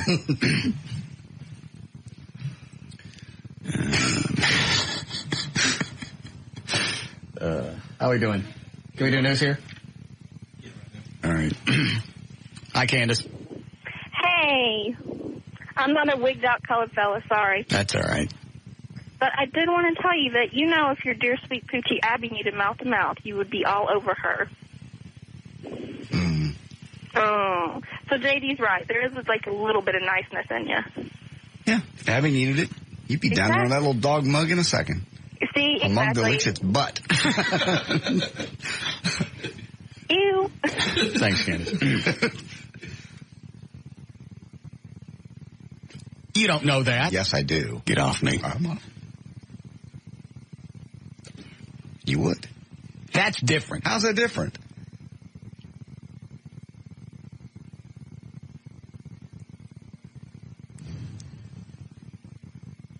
Because you love her.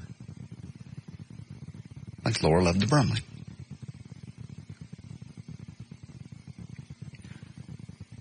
You find me a crazy... Sorry. This is getting too tense. All right. All we got's a day and a half left. All I got to do is make it to Friday night at 7 o'clock, and I'm free and clear. Tell us about the fat chick that called you an a-hole. Tell us about that story. You want that one now? I'd like to hear that one. Let's do news, and I'll do it after that. All right.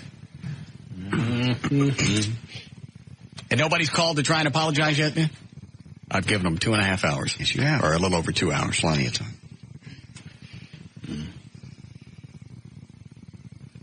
And what's funny is the chick that's screaming at me at Three Forks last night, she's related to somebody in TV. Okay. The person in television emails me, asks me not to say anything about it, but never says that the sister, now that part of the story. Yes, you did. Okay. I didn't make any difference. It's not really pertinent to the story. Is he wigging out? Is he screaming about something? Oh, good. Hi, Eddie. What's up, man? You say you needed a crazy nigga to call? Yes. What's up with it, man? Are you upset? Crazy nigga right here. Are you upset about anything? Yeah, man. I'm upset with you, man. What's the matter with me? Eddie, you can't use the a-hole word. I can't? No, don't say it again. You can say anything else you want, but don't use that one. What's up, man? I'm here, though, man. Crazy nigga hands and all. You don't sound mad enough, Eddie. You sound like you're hosing me. And don't say at the end of the phone call you love the show, because that'll piss me off. Nah, man. Damn your show. Oh, good. Thank you. Finally a good one. Yeah. Thank you, Eddie. What's up with you, man? Nothing. Just one of the... It's one of those weird days. You got a problem with niggas? No. Love you guys. Are you one? I think I smell a hose coming on. No, there's no hose. I love you guys. Like you the hose. No. Wouldn't do that to my brother. No, man, I smell a hose. No. Man. You sound like you're about to lighten up on me and tell me you love the show. Don't do that. Nah, man, damn your show, man. You sitting up talking about niggas. Bring my nigga hands up there on you, man. I'd enjoy that. Where you want them at? Doesn't matter. Wherever you want to grab me first. I don't know the process. You know it better than I do. How about I take JD big old nigga head? No. That'll be fine. I don't know how you guys do it. Where do you normally choke somebody first? Stop it. All right, I got to go, Eddie. Have a good Christmas. Whatever, man. All right. Bye. Kiss my ass. Thank you. Very nice. Fine. Now that's the way to end a phone call. That's the way you black people in phone calls. Don't go bitch at me and then go, really, man, I love the show. Where were we? Okay, do news and I'll tell you the story about the... Hey, anyway, so the TV chick... What? I've let another part out. Yes, yeah. Asked me not to talk about the story. Never said that the sister apologized or she felt bad about it. She just said, yeah, she talked to her and acknowledged that it happened. That her sister wigged out and started calling me names. Well, that's quite rude. A, to call somebody a name. B, loud enough that other people can hear. Yeah. Well, the bartenders were all watching. How long did this whole episode take? The pissed off part of the whole conversation? From the time she got pissed till the time she walked out and then walked back in and called you those names. See, I got to go to the bathroom in the middle of it. About 8 minutes. That's good. You were quick. Oh, yeah. Once I found out what the buttons were, it was easy to just keep pushing her. So you admit it. You caused it. No. She got pissed off about something. Over something I just threw out. Meant absolutely nothing by. And then once I realized that it pissed her off, I figured, why not work her? Very nice. It costs nothing. Nope. All right, you ready to go with news? Sure. We still okay? Good. All All right, 519, J.D. Ryan's on Live 105.3. Thank you, Russ. It's brought to us by Miller Lite. This hour of the Russ Martin Show is brought to you in part by Miller Lite. And by D&M Auto Leasing, where Eddie will be tomorrow, 11:30 to 1:30. That's when in Addison on Beltway near Beltline and Midway. He'll have tickets to Speed Zone tomorrow. A FedEx cargo jet caught fire while landing at Memphis Airport today. No major injuries were reported. The MD-10, a wide-body cargo jet, was arriving on a flight from Oakland, California when the accident happened. The flames were extinguished, but the fuselage was partially burned and blackened with smoke. 7 aboard. That's 2 crew members and 5 employees not seriously injured. The cause of the fire not immediately known. They don't know whether the cargo was injured or not. Bags were ripped open and the warehouse was a mess, but the real heartbreaker is children possibly going without surprises at Christmas, according to the Salvation Army. Sometime late Tuesday or early Wednesday, somebody entered a warehouse at the North Texas State Fairgrounds in Denton. They took electronics and toys that had been donated for the Salvation Army's Angel Tree program. The program collects toys and clothing for children who otherwise might not receive presents during the holiday. About 2,220 Denton area children were on the list this year. Denton Salvation Army says it's the first time thieves have targeted the organization's Christmas donations. And on a happier note, more than 35,000 motorcyclists riding from Dallas and Fort Worth expected to converge on Sunday at the Arlington Convention Center with toys and money for local charities.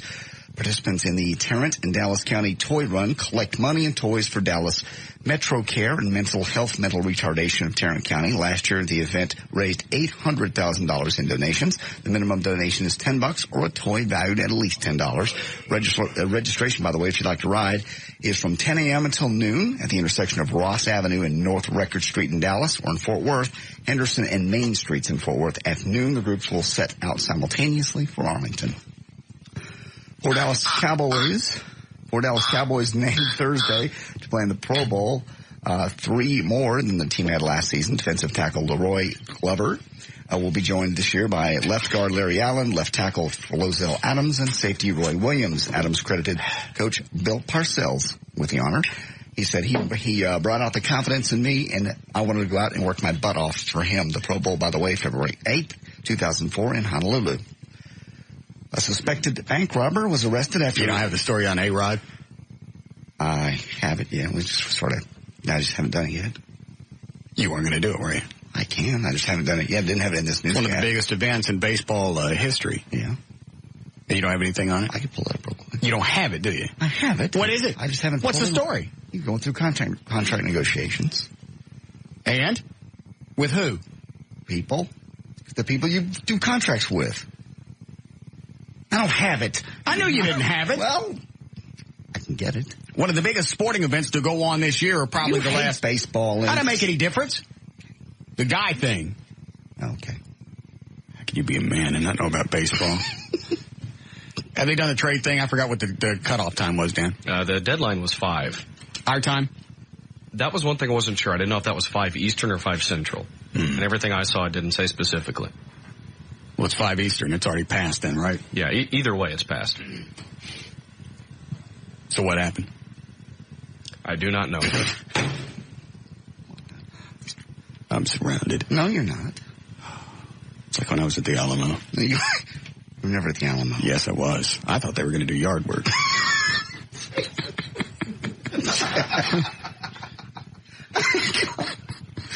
You did not just say that. Story I pulled said baseball commissioner, the Bud guy, ended talks between Alex Rodriguez and Boston to restructure the shortstop's $252 million contract, dealing another setback to the proposed trade between the Red Sox and Texas. All right, so it didn't happen. It did not happen. Okay. Deadline passed. So what's the story behind this, Dan?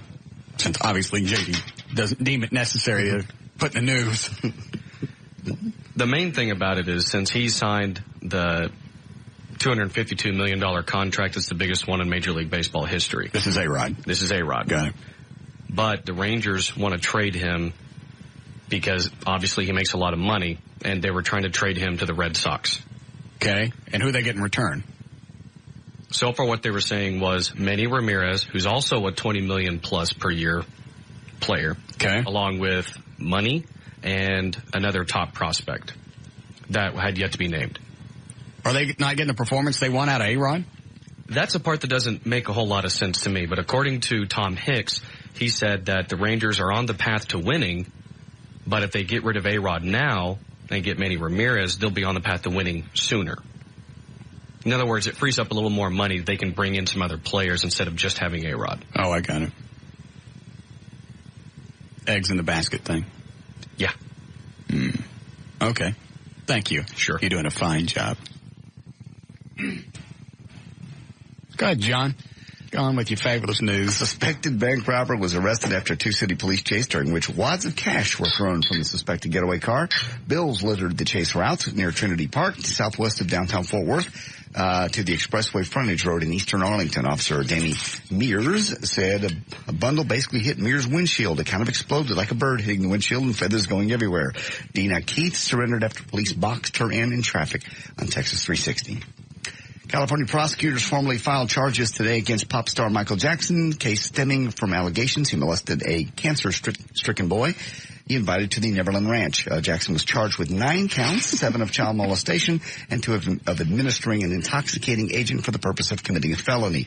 The singer and his lawyers maintain, of course, that he is innocent and contend the boy in the current case and his family have brought the allegations for financial gain. 55. You don't have the A-Rod story. Why don't you do birthdays again? I've already done those. It's always very popular. Not do them. Go ahead. Alice Cooper's got his own radio show now. 55-year-old rock star was honored with a star on the Hollywood Walk of Fame earlier this month. He's going to host syndicated Nights with Alice Cooper starting January the 26th. The show will originate in Phoenix at KDKB Studios, and it'll air on at least 6 stations in the Midwest and New England just to start out with.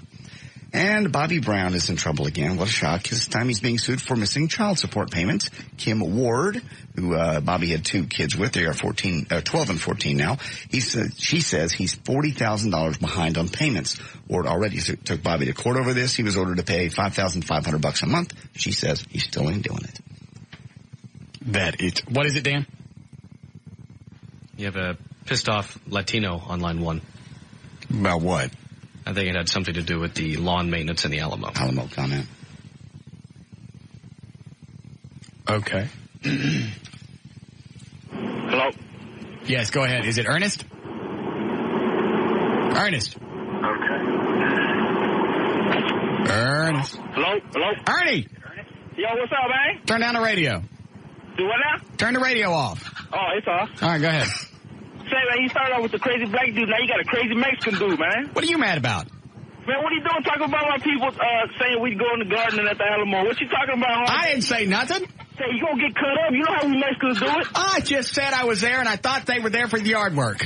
Oh, whatever, man. It was... Tear you a new ass. I thought it was sneaky. I'm fixing to tear you a new ass, boy. Well, I'm sorry if you took it that way. No. Apologize. Why? Because I said so. That hurt my feelings, man. Oh. Like I said, you finna get cut up. Well, make up your mind. Are you mad or you got your feelings hurt? Nah, man, I love your show. I knew it. Only the blacks can do it right. Go ahead and say it. What? Leave it to it. Say it. I ain't going to say it. Are you done? I'm finished. There's news and information. JD Ryan Live 105.3.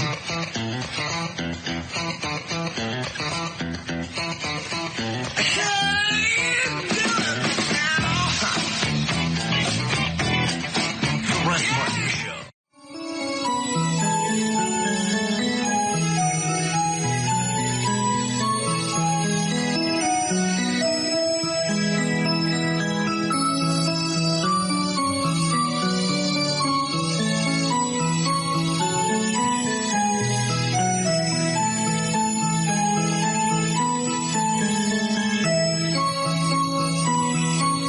Still weirds me out to listen to this CD of Crumley playing.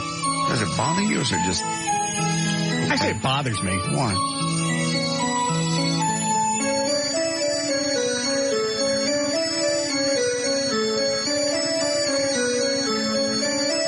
I don't know. Maybe because he's dead? You think that's got something to do with it? But still, it's just beautiful music. Very, very calming, and it's what he loved to do.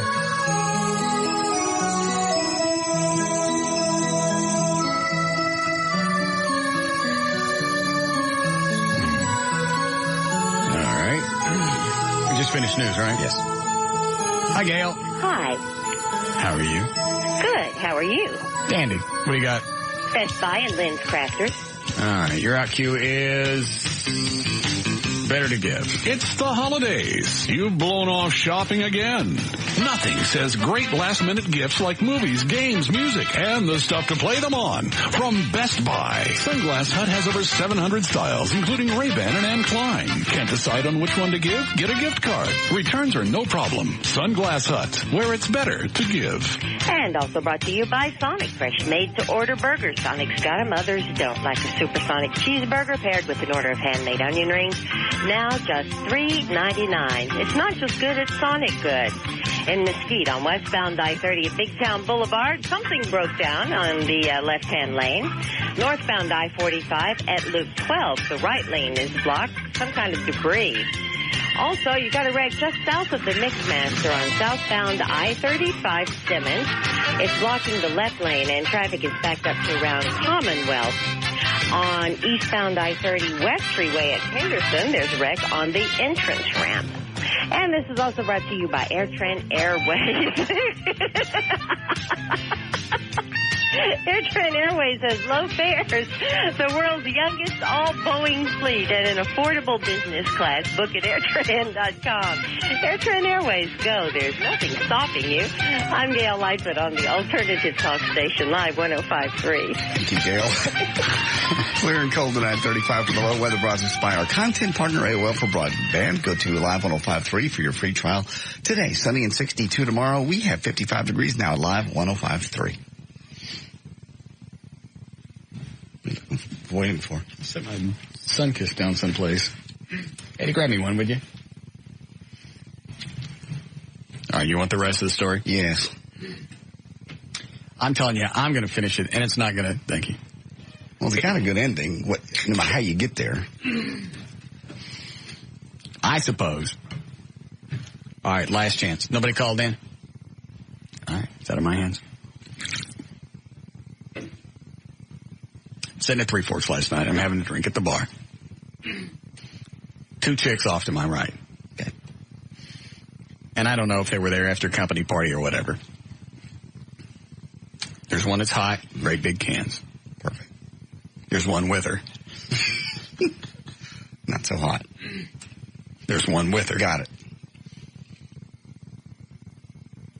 And because of the bartender, we all get into a conversation. So now we're talking. And they know you. Yeah, after a few minutes, figured out who everybody was. Because in the course of talking, the hot one says over to the other one, yes, tell him who your sister is. And she can say, he's not going to know who my sister is. She works at the WV. And I look at the chick in the face, and I'm going, I know who your sister is. She looks like Victoria Snee. Okay. She goes, that's who it is. So then I tell her where I work, and then she figures out who I am, and then we go from there. We're all buddies. Right. I like Victoria. She's kind of dingy. Mm-hmm. She's been on the show. Yeah. Had Jeff Crilly, her husband, on before, pitching his book. We go on, she goes, love Jeff. What do you mean she's dingy? Oh, that was the moment. That was it. From that point on, this chick was ready to kick my ass. Over that? Absolutely. Well, she goes, what makes you think she's dingy? Well, she's just dingy. So I like her. We've had her on the show before. Yeah. What again? Yeah. She's dingy. And that's when she got that face and went stone cold, and I knew at that point, this chick is about to nut out. And I'm going to push the button until she does. And I don't mind doing it. And she goes, she went to SMU. Dingy people got money. Yeah. I said, I've told Victoria before. By the way, Victoria is the the entertainment person over at WV. Right. For anybody that doesn't watch. I said, I've told Victoria before she was dingy. To her on the air. Yeah. Laughing, having fun. She goes, Victoria would not appreciate that. You've never told her that. I went, yeah, I have. No, you haven't. Are you telling me I don't know my own sister? I went, I guess you don't. Maybe you should call more. Well, see, here we go. Yeah, you're getting quieter and cuter, and she's getting madder and louder. And she keeps dragging this out, and she's not going to turn this loose. Is her friend like going, hey, her relax? friend was in between us. Okay. Her friend grabbed her drink when she goes, I'm moving down here. So she's obviously seen this behavior before. I guess. Yes. I didn't think about that. You're right. Yeah. Because when you're out with friends and you know how they wind up, you just excuse yourself. That's exactly what she did. She grabbed her little pink martini glass and went down to the right. And so I don't even think I saw her for the rest of the night.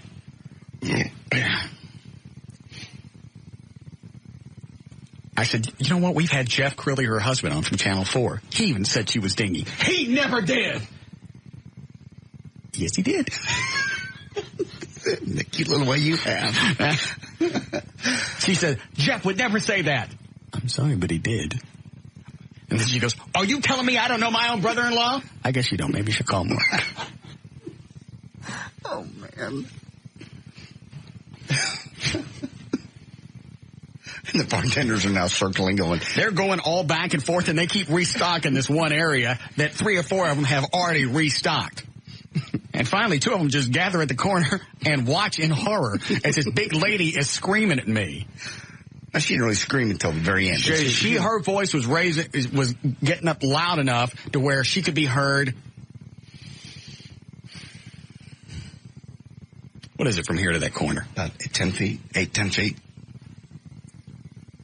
I'd say could be heard well within 6 or 7 feet. And in a bar area, right? If you're talking like that loud, and like O'Malley can hear me from where he's sitting, you're talking too that's loud. pretty loud. Obviously, if it's getting other people's attention. What is your experience with her where you think she's dingy? Oh, no. Well, just been around her a couple of times. Dingy. You know, like dingy. Like hanging on a boat dingy. You have no idea what you're talking about. You've never been around her. If you were ever around her, you would have never said she's dingy. Well, I have been, and she is. And at that point, I really thought she was going to swing on me. Man.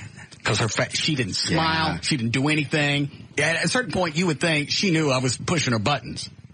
No, and it's not like I said Victoria was an idiot or stupid. I just went, I like her. She's kind of dingy. And just the fact that she got twisted over that, stopped talking to me at a certain point, and then comes back for more. Like her friend walked away. Oh, none of this. I know what she can do. I've seen this happen before. That's fine. So now she in your face? Or she's still sitting down? She is about 3 feet away. Okay. And then she starts recovering stuff we'd already talked about. Well, what is it? What is it about her that makes you think she's dingy? Her dinginess. I can see. And she's not going to, and it's funny because I'm just enjoying my drink and I'm not moving. I'm just laughing. And then she stops talking to me again. So, yeah, that's what I thought. It's over. So I figured, well, the fun is gone here. Right. I'm going to go to the bathroom and come back. I come back. She's still sitting there. She gets up to leave. A couple other things were said. I can't remember all of it because it was a lot to absorb all at once. Because I couldn't believe that this chick was nutting out. Twisted. And Victoria even sent me an email because I got home last night. I sent Victoria an email and went, I met your sister at Three Forks last night. You may want to call me. So I got an email back from Victoria. Said, yeah, I've already talked to my sister this morning. I said, you know what? If she wants to come on and apologize, I'm okay with that. Just let it go. But you're not going to embarrass me at one of my favorite haunts. Right. Now I can't go back. I'm embarrassed. No, you're not. So just about the time that I think it's over, she gets up, she's leaving, she comes back, leans over. Now she's in my face. This is where I think I'm about to get popped. What do you do when a chick swings on you in public? I was thinking about that. If she swings on me, even one of the bartenders said that. He said, I thought she was going to swing on you or we were going to have to call the police. That's how freaky she was looking. And that wasn't just to me. That was somebody watching from 5-6 feet away. What do you do other than duck? I mean, you can't hit them back. I'm public. I was kidding. Stop. You can't hit them back, period. I don't know. You can't even physically you know, it looks bad no matter what you do other than duck. Yeah. I don't know. Maybe it depends on where she hits you. What does that mean? I mean, if she, you know, cold cocks you right in the nose or one of the eyeballs. Yeah. Like they did when I got that traffic stop. No. That's what they did. They kept punching me in the eye socket and asked me what time it was. Nobody said that. That was the hardest test I ever had. Nobody does that. It's not a drug test. It wasn't Tarrant County. Okay.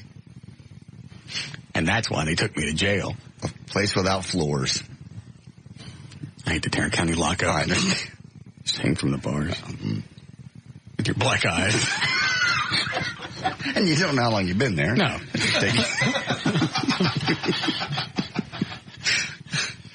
Yeah. Okay. So, yeah, that's going through my mind. What if she decides to swing on me? Because I figured if she was going to do anything, she would probably slap me. Yeah. That's a chick thing. Yeah. Because she really looked like she was that pissed. A stranger over a casual comment. How odd. That's what I said. That's why I mentioned this earlier. It's not really that great of a story. It's just funny that somebody would wig out like that in public over me saying, yeah, I like her, she's kind of dingy. Just that little innocuous comment. And I know you guys saw it earlier. Oh, I said something about being her fat, which I could have. No, you didn't. But I didn't. Very good. We're just sitting there having a nice conversation.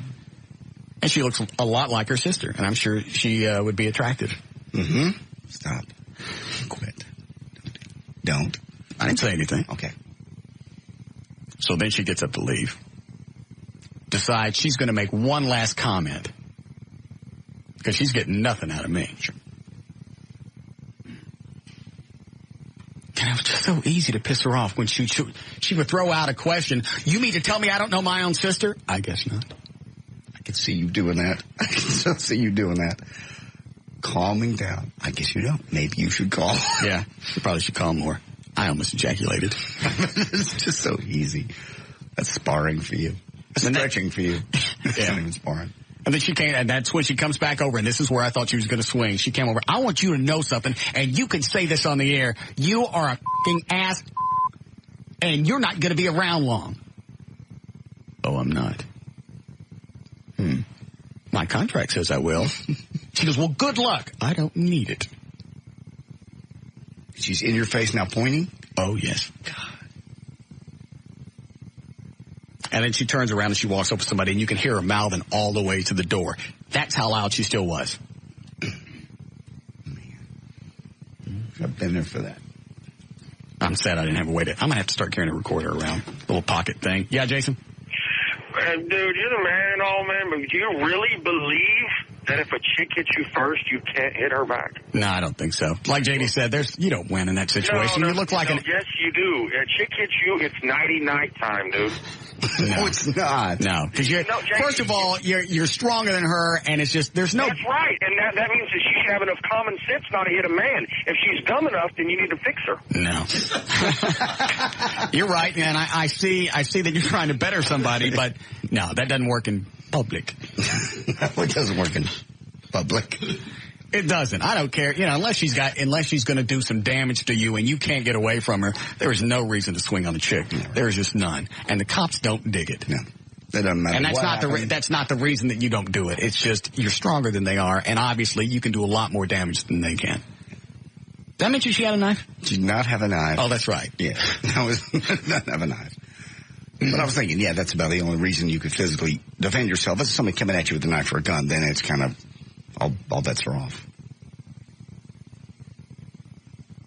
That still makes me laugh. Had to be a moment. I'm going back tonight. Just to hope. Yeah, just to hope that she comes back. I miss her. Do you? Yeah. Bring some Twinkies. Yeah, hanging out like rude. this. I'm sorry. That was very rude. Look at her. That was cool. Hold on, I'm trying to figure out what line 4 is. How are we doing, Eddie? Getting close. All right. See, no big punchline at the end. It was just one of those. It was just just an odd moment. Just an odd moment, and the fact that you'd almost expect a situation like that to develop. Let's say at a concert where people have been drinking and it's noisy and it's loud, but at a 5-star restaurant, that's just weird. Right. It's a very odd place to be doing that. And to get that wound up, normally people just go, "I think you're an ass," and they walk away. She called me that too. Yeah. She called me a lot of stuff. It's very hurtful. Was it? I certainly won't be using their financial planning services. Oh, stop. There it is. That's what she does. Okay. See in your eyes. Just throw that credit card away. Yes, Doug? Hey, I just graduated from a local police academy, and it was the hardest thing for me. They told me, if a woman does anything, go ahead and have at it. Take care of business, because a woman will mess you up worse than a man will any day that she gets a chance. Well, you're talking about when you're trying to arrest somebody. No, in general. No. Because, no, listen, because I did a scenario where I was arresting a lady, and I held back, and I got busted up and embarrassed in front of my whole class.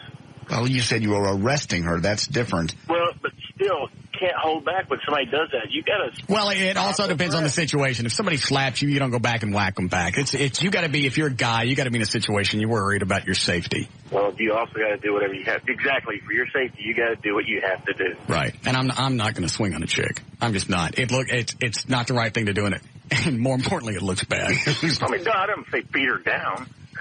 I mean, she may have deserved it, but don't do it. Okay. Obviously, Garland just let out. Yeah. Yeah. Is that Tim Powers from Den? Oh, good. I wanted to ask him something anyway. Hi, Timmy. Hello, Russ. How are you, sir? Danny, what's the story with? What were you calling about? Well, I just actually called him to Dan and told him to give you a message that if you had struck her back, you probably would have been arrested, and she wouldn't have been, because that's the way it usually works out when there's an assault against a woman and a man. And retaliation is never acceptable, unfortunately, because she's not coming at you at the time. So it's not a real good move for anybody out there to do that. Well, and there again, like I said, I'm not really worried about the law. It's just not the right thing to do. No, it's not the right thing to do, but, assault now is, Class A misdemeanor with up to a year in jail, and, that's an awful big risk to take, just because, Well, plus, it might be dingy. You let somebody hit you, and then you just kind of fall to the ground. Oh, yeah. Yeah. Bonus. Yeah. Here's what I was going to ask you earlier. The whole thing with them letting Hinckley go unsupervised. Amazing, isn't it? What is the thinking behind that? I mean, I know he was found not guilty by means of insanity, but that still means he did it. It still means he did it, and it means that instead of prison, he has to go to some sort of therapeutic institution or rehabilitation facility. And all of the PhDs and the psychologists think that the goal is getting them back into society. So getting back to your support system and talking, meeting the family members, being unsupervised is one of the ways to, build up the ability to get back into society. But it's scary as hell that he's going to be out there within 50 miles of Washington. All right, so all the doctor, and also part of his story is he's told people in the lockup, wherever they have him, hey, this is the way that you screw with the doctors. Absolutely. This is how to work the system, and this is how to work the doctors so you can get what you want out of the system. So with with a pattern of deception such as he has, he's a mess. He's the least likely candidate to have unsupervised visits, and that's why, I don't know if you saw it, but the Secret Service is putting a detail on him to watch him. Yeah, they're not letting this go. They don't give a rat's ass what the doctor said. They still think he's a concern. Well, yeah, sure. And plus, all these public officials are still around, and they're keeping him in the Washington area. You'd almost want him away from the Washington area so he doesn't have access to those people. But it's scary as hell that he's going to be out there. And, yeah, everybody hopes somebody who's got some problems gets better, but there are still consequences for what he did to Reagan. Reagan would be turning over, if he knew what was going on. Right. Well, I know Nancy's pissed off. The family. She should be, and so are the Bradys. Yeah, I keep forgetting about the Brady. Yeah, he's the one that suffered the most in this whole ordeal. Yeah. So, but I know I haven't thanked you personally except for email, but thanks for the party on Sunday. It was wonderful. No, I appreciate it. It's dandy of you to come. All right, thank you, sir. Have a good one. All right. Our buddy Tim Powers. TimPowers.com. Yes. All right. Need a break? Please. Okay. Anything else you want to know about last night? It sounds like that was the end of it. Other than for your 2 Jack and Cokes and shrimp and all, you got charged $1.08. I had a coupon. I see. Didn't take coupons. It's very traumatic. I understand. It was. Who's screaming in the hall? Open the door and find out who it is. Sound like Dan Kiley. Did. Bill the Cat. Is it Kiley? Yeah. Dan! Shut up!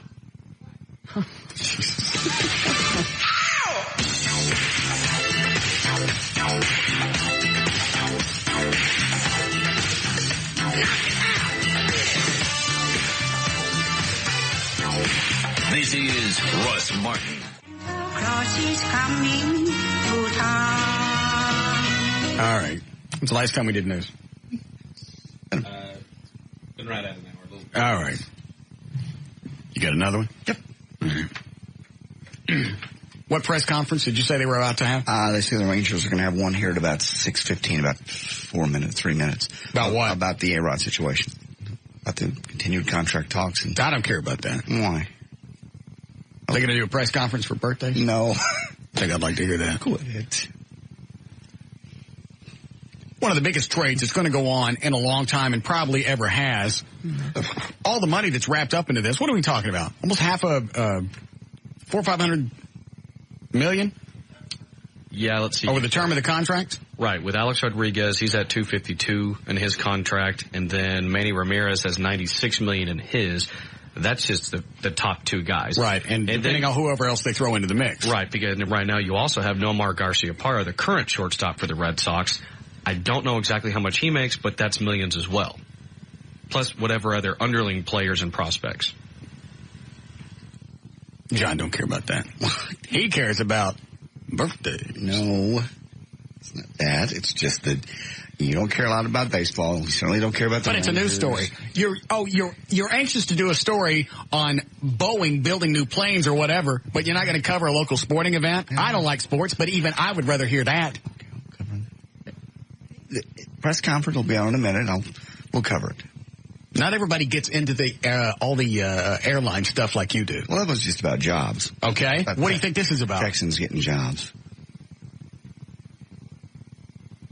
Who's going to get a job out of A-Rod leaving? You don't think that adds the... I don't know. You're right. Read the birthdays again. Okay. Nobody really big today in the birthdays anyway. Well, you must really dread the slow birthday days. 6:14. Whatever. Brought to us by D&M Auto Leasing in Addison. Eddie will be there tomorrow from 11:30 to 1:30 and have Speed Zone tickets tomorrow. This hour of the Russ Martin Show is brought to you in part by Miller Lite. Non-essential American diplomats and families of all U.S. officials in Saudi Arabia should leave, the State Department said yesterday, stepping up its warnings about risks in the country. Private U.S. citizens should consider leaving as well. Americans making plans to go to Saudi Arabia were advised to defer any such travel in light of the potential for further terrorist activities. No single specific threat or piece of intelligence led to this action. However, rebels killed a U.S. soldier in the first fatal ambush for the U.S. military since the capture of Saddam Hussein last weekend. The American soldier was killed late Wednesday when a 1st Armored Division patrol came under fire in northwest Baghdad. A second soldier and an Iraqi interpreter were also wounded.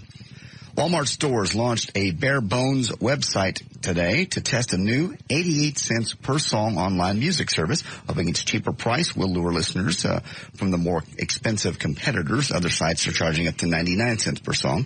Walmart said its site has hundreds of thousands of songs available in Windows Media Audio format, which can be transferred to compatible portable devices. The company plans to see what customers like and don't like, and then maybe formally launch it next couple of months. Joey Vitafuco in trouble again, arrested yesterday for charged with insurance fraud for allegedly making phony repair estimates at his auto body shop. That ain't the worst part. He told undercover cops how to do it. Yeah. Co-owns the California Collision of Chatsworth. He allegedly told undercover officers how to file phony insurance claims for undamaged cars. They charged him with 3 counts of insurance fraud and 1 count of grand theft. He's being held in $50,000 bail. I just cannot stay out of trouble. Joanne Webb intended to spice up marriages and earn extra cash by selling erotic toys. Instead, the former 5th grade teacher and executive board member of the Burleson Chamber of Commerce faces criminal charges and embarrassment, of course. I saw this on the news yesterday. Police sting operation. Yeah. She's local? She is, yes. She's from Burleson. Selling sex toys? Yes. Cops come and get her. Got her. Yeah. She's one of 3,000 consultants for passion parties. Kind of like a Tupperware party. They all sit around. So they sell stuff for your punani.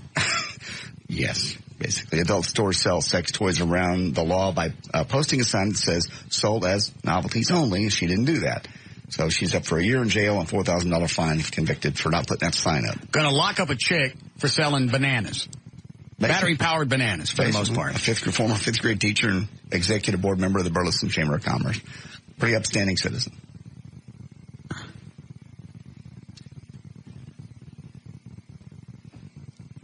I have nothing to say. Okay. The Somerset County Sheriff's Department says a man who crashed his car recently was trying to commit suicide, had a snake wrapped around his neck, and his wrists were slashed. He also crashed his car into a snowbank. That's where they found him. Deputies removed the snake and took the motorist into protective custody and brought him to the hospital. The Detroit Animal Control officers took custody of the snake. Hold on. Yeah, Jason? Yeah, that's crap. I can't believe Burleson thinks taxpayers' dollars to go after an elementary school teacher who is selling sex toys to married couples or single women To or people whatever. who want it for something that's going to create pleasure. And it's not illegal. It doesn't hurt you. It doesn't make you want to go out and rob somebody in an ATM so you can go get your battery-powered banana. It's just something that's going to cause pleasure, and you want it, and it does no damage. It's not like drugs to where that could be, traced back to organized crime or whatever. Or any other crime. I mean, hell, any other crime that break into cars, whatever, because you know that if they set up on that house and they've had to spend hours upon hours to investigate this, to present the charges, that's just crap. I still can't believe that. I'd be embarrassed to work for Burleson right now. Well, it's not just Burleson, it's the whole state of Texas. You can't sell that stuff in this state. Well, but the thing is, though, is what kind of DAs, district attorneys in the counties are actually going to allow these charges to come through. If they say we're not going to take any of these, then the agencies won't arrest people and won't do this. Like I said, we need we need to do smarter police work. Jason, the whole thing is absurd, and we've talked about this 100 times, and they're going to keep doing it. They're going to keep jacking with the topless bars. They're going to jack with people selling novelties. They're going to sex aid. Why do you care that somebody's selling a sex aid? How the hell does that affect anybody else? It doesn't. Have a Merry Christmas, Russ. Thank you, sir. I appreciate it. Bye. Continue on. Okay. A Lawton, Oklahoma woman hospitalized after telling police she set fire to her apartment to get rid of the ghosts living in the bathtub. Police and firefighters say they found a woman sitting on a curb in front of the apartment when they arrived to fight the blaze. Officer Mike Hampton says the woman was yelling and says she started the fire to kill the ghost that had been living in the bathtub for some time and haunting her. You got spooks in my time. A woman who executed her ex-husband after handcuffing him to the bed for sex has been jailed. Denise Lawrence is her name. Adrienne Anson she left him to die because she believed he was guilty of sex offenses. Stabbed him 4 times as he lay all naked and tied up after they had sex at her home. You'll see here, Mr. Anson's home, and he gave him a massage as they watched pornographic film, then tied him up and basically said, I'm going to the kitchen to get a beer, came back with a knife and stabbed him 4 times, let him die. That's why you never let anybody tie you up for any reason. You don't let an ex-wife especially. You don't let anybody tie you up, especially with a chick, because you don't know what the end of her gestation period is, and it could be that instant where you're handcuffed to the bed and they go, hey, I'll be right back. Next thing you know, they come back with a Tecumseh lawnmower and run it over your weenie. It does happen. This guy was left to die. Hold on. Hi, John. Hey, what's going on? Yeah. What? Go ahead. Oh, yeah, actually, I was just wondering, what's y'all's, shtick? What's y'all's, what's the format of the show? We don't know. No? No. Why do you ask? Because y'all are hilarious. This is the first time I've heard y'all. What did you used to listen to? Northern California. Oh, you just moved out here?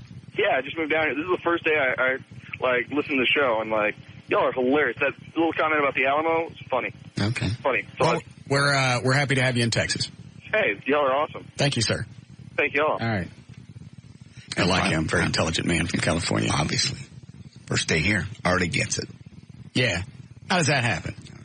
Put more people through like that. You know what? It's the holidays. I'd like to have my ass nice and wet all the way through Friday at 7 o'clock. Lots of smoochies. Did you just fart? Yeah. Don't do that anymore. Sorry. You made me laugh. And finally, out of Bakersfield, California. Take this bottle from me because I'm working out tonight. I swear to God, I'll drop something on my head. Let me have it. Okay, got it. And finally, from Bakersfield, California, a rapist met his match in an angry 275-pound prostitute. Adrian Ramirez was his name, who happens to weigh 140 pounds, allegedly tried to sexually assault a 24-year-old Bakersfield prostitute who was nearly twice his size. She took his knife, stripped him naked, and paraded him in front of other prostitutes up and down the street, asking how many of them he had ever forced sex at knife point on. Took him down to the police station. He is now charged with failing to register as a sex offender and committing forcible sex acts. There's news and information. I'm J.D. Ryan. Go back. We have time? Yeah. Read the story of the chick in the bathroom. Oh, sure. With the ghost in the... A lot in Oklahoma. A woman hospitalized after telling police she set fire to her apartment to get rid of the ghosts living in the bathtub. Found her sitting on the curb when they came to fight the blaze. Officer Mike Hampton said the woman was yelling and said she started the fire to kill the ghost living in the bathtub and haunting her for some time. Ghost in the house is weird enough. Yeah. Just the fact that she thought they were indigenous to the bathtub. That was what made me laugh. That's when she started the fire. Go ahead. That's news and information. J.D. Ryan, Live 105.3.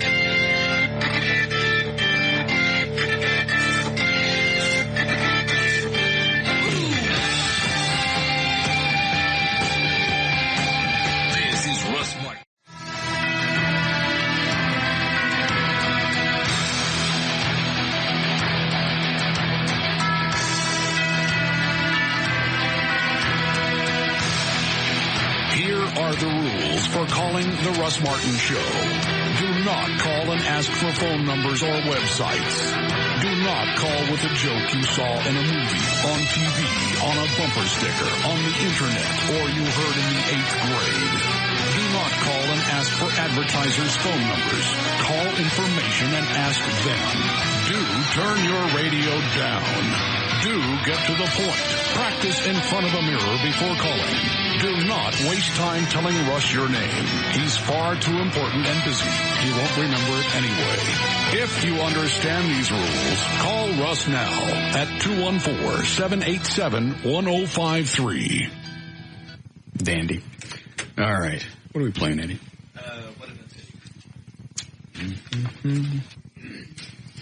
I still can't believe some chick would wig out knowing that she was talking to not just me, but anybody in radio, television, print, whatever.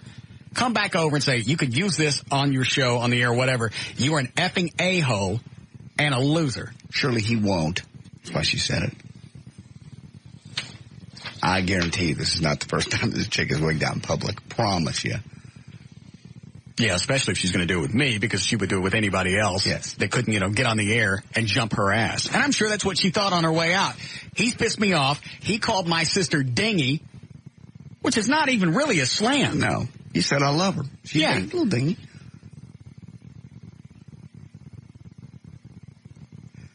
I all the way home, I laughed, and I'm going, what kind of idiot does that? A very angry woman who, A, doesn't like men, probably's listening to you, doesn't really like you for some of your comments. So she was angry to begin with. She was looking for a... What's not to love? Well... What? No, if she's not the hottest of the two chicks, maybe she No, the other chick was the hot one. The other chick was thin, nice big yams. That's probably part of the issue. What? A multi-level... And you know what? Here's the other thing. They're sitting there at the bar, and I go out of my way to talk to the big one. Because all the guys come up and talk to the hot one. Sure. I thought, you know what? I'll make her feel good about herself. I'll talk to this one. That worked out for you? I thought she was going to kill me.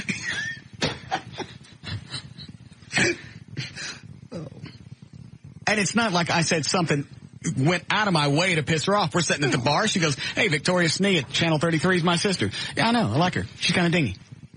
And then she goes off from there. And the more I said she was dingy, the more she tried to convince me she wasn't. She went to SMU. Dingy people got cash? God. She would not appreciate it if you called her dingy. Lady, I've done it on the radio. Yeah. I've done it with her husband. Her husband said she was dingy. Jeff Crilly never said she was dingy. Well, yeah, he did. Mm-hmm. So you're telling me that you know my brother-in-law better than I do? I must. You should call more. It's the holidays. Yeah. They miss you. But they don't. You and your bubbly personality. It's not like I jumped it. And you know what? When she started getting pissy, I could have crawled all over her ass because she had plenty of things to jump on. It's all right. You could have, but you didn't. You took the high road, which every time is going to look better in public. Always. I suppose. Yes.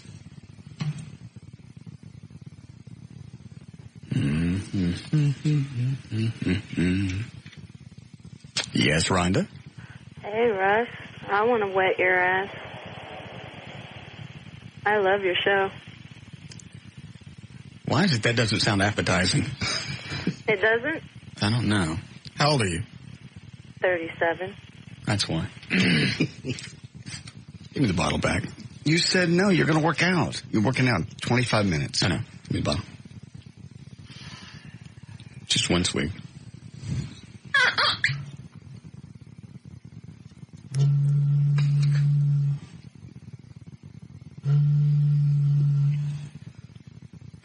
What are you doing? Jackboat's coming. Okay. Give that back. This makes me laugh. Mm-hmm. When you do crap like that, the ratings come in, you're still at number one. Number one. Blowing air over the top of a bottle. The guy that just moved in from California. You know what? Maybe the show would play other places. Clearly the guy would. just moved in from California. He gets the show. He doesn't have to be from Texas to figure it out.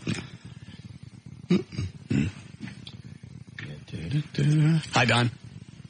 Hey, man, I just want to let you know, man, your show really changed my life. Why? Because, man, I'm not gay, man, but I just want to let you know, man, you're one sexy guy. Me and the guys out here at KY Construction, we actually... Nice try. All right. Let's see. Is that Jerry and the V? Jerry from Jerry and the V Man? What's he want? In the spirit of the holidays, he asked if he could apologize to you and bury the hatchet. Didn't he call me a talentless a-hole? I believe so, yes. Said I stole a lot of the stuff that we do? Yes, everything from him, yes.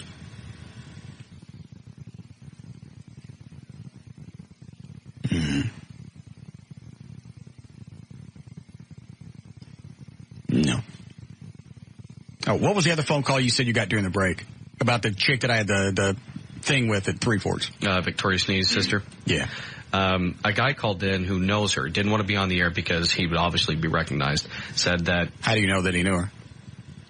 He named the place of her business, where she works. Mouth it. Let me turn your mic off. That's the place. Go ahead. Anyway, he said that she's pretty much known for this among her circle of friends. For wigging out? For wigging out. Really? Yes. And that's obviously more than likely why the hot friend moved to the other end of the bar. Yeah, because she just didn't pick up her drink and move to the right of her friend. Yeah. She went all the way down at the end of the bar. So the chick's known for that? Yeah, he mentioned that she's done that a number of times. Saw it coming. Anytime you're out with somebody, even if it's a friend, you know when they're getting in their mode and you just want to get away. I just don't want to, I want to watch it from that end of the bar. Yeah. So you know where this is going. Turd. All right. I forgot. What are we doing? What did I tell you? 3 people? Yes. Okay. We've got one more than a Nokia N-Gage game decks, MP3 players, and phone. You want to give that away this time? It's a pretty big gift. Hang on to it till tomorrow. What's it cost? It's worth $300. What's it do?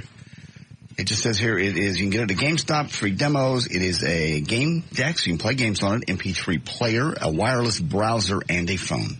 Really? N-Gage.com for more information. Made by Nokia. I'd like to have one of those. We only have one left. I didn't mean I was going to steal it. Do I look like O'Malley? No. You don't. I don't know. I'm sorry, what, Dan? Where are we keeping those? Yeah. Dan started bobbing his head around. All right.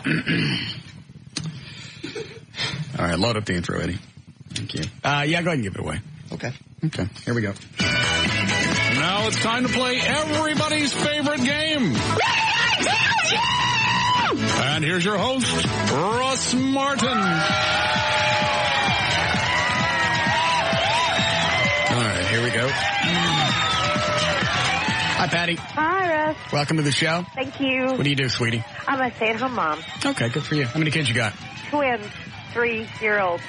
Were you planning on that? No, sir. All right. Well, I don't mean you don't plan to have twins, but a lot of times when people do the in vitro, not in vitro. What is it? You're taking the stuff that makes you have more potent. What? Yeah, fertility. Sometimes you get more than one kid. Right. Wow. Were you a twin?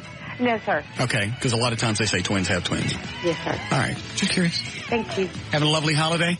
Yes, trying. Okay, good. Next one. Ronnie? Hello. When was the last time you won something? I can't even remember. It's been so long. All right. Hi, Chris. Hey, how you doing, boss man? What do you do? I'm a stay-at-home dad. Are you really? Yeah. Okay. What does your wife do? She's a physical therapist. Okay. She do massages? Just for me. Okay. I decided I wanted to get one. You need to. Because Lisa, the chick that cuts my hair, was giving me one last night. Yes. I could get into that. They really are wonderful. But it's got to be by somebody hot. I can't have no big fat hairy guy doing it. I understand. She does do some good pain relief therapy, though. I think I'd like that, too. Yeah. It really is wonderful. All right. Okay. Did you already tell them what they're playing for? Not yet. All right. Here we go. Go ahead. They got a month at Larry North Fitness, plus his book, Living Lean, 12 months bronze level web hosting service from VertBiz.com, a $50 gift certificate from ProFlowers.com, and the Nokia N-Gage. It's a game deck, it's an MP3 player, it's a wireless browser, and it's a phone. You can go by GameStop locations for a free demo or go to n-gage.com. Okay. All right. Everybody know how to play? Yes, sir. Yes, sir. Okay. Your name's your buzzer. If you know the answer, say your name good and loud, and here we go. Question number 1. Who on the show stares aimlessly at the big screen TV in the Russ Martin Show office trying to figure out how to put it in his backpack? Chris. Ronnie. Chris, go ahead. O'Malley. Dan O'Malley is right. Who on the show can't wait for vacation so he can sit on the beach and have people who don't know him point at his huge head? Chris, go ahead. JD is right. Who do we know that is ready to sing Christmas carols? Ronnie. Go ahead, Ronnie. Who's Dan? Nope. Chris. Go ahead, Chris. Ween. No. You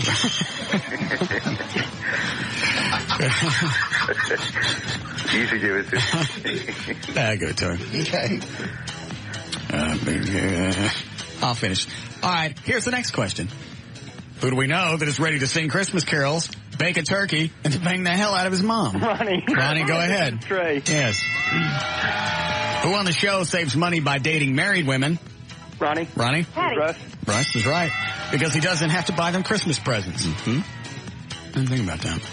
Still don't have a date for New Year's. You kidding? Yeah. There will, just knowing that you're going to be there alone, there'll be hot chicks. There will not. There will. Hot chicks always have a date on New Year's. Not always. There were some single last year. Were there? Yeah. All right. Who do we know that has to explain to his young son? Ronnie. Go ahead, Ronnie. Patty. Dan. Dan Lewis is right that Santa isn't coming because he's a total failure. Who on the show spent? All right, who'd we lose? The chick hung up. Is that right? Where am I? Who on the show spends his extra time eating his dad's ashes? Chris. Go ahead, Chris. JD. And then digging them out of his own fecal matter. What the hell does that mean? What's with you? Damn. I have no idea. I'll get them back. All right. Who do we know that bought Mom some crotchless underwear? Ronnie. Go ahead, Chris. Trey. So he could get to her goods faster. Who on the show feels so sorry for Dan Lewis? Chris. Go ahead, Chris. JD. Nope. Then he might let him wax the Batmobile for some Christmas cash. Ronnie, go ahead. That's right. That's right. Who on the show's head looks like a deployed airbag? Ronnie? Who's JD? JD is right. Who on the show isn't going to give up his weekend nighttime show? Ronnie. Go ahead, Ronnie. Who's O'Malley? O'Malley is right. Because it's the only time no one is around and he has time to pick up extra office supplies. That's when I used to go through the prize closet. Yeah. When JD and I worked over at, well, now it's KZPS. Back then it was KAFM. Mm-hmm. We figured out a way into the prize closet. O'Malley, listen up. You could actually climb over the wall, go through the ceiling, and then get down into the prize closet. They had some cool stuff. Nice stuff. Goodies. Shakes and dashes. Satellite deployed airbag. O'Malley. All right, here we go. Who on the show buys Brazilian nuts for all of his clan buddies as a Christmas joke? Ronnie? Ronnie, did you say anything? Yes. Who is JD? JD's right. God. That don't.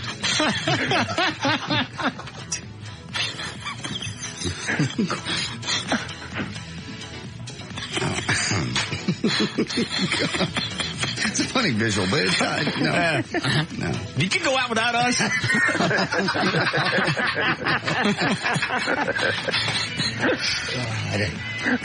I'm telling you, it's a reason black people hate us. And I don't blame them. Who do we know that hates hitting the wrong hole? Ronnie. Ronnie, go ahead. Trey. Because Mom squeals really loud and he usually ends up grounded.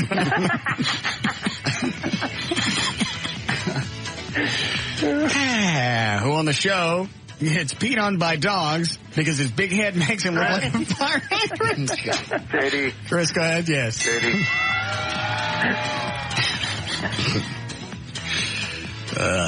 Who do we know whose kids love his new job?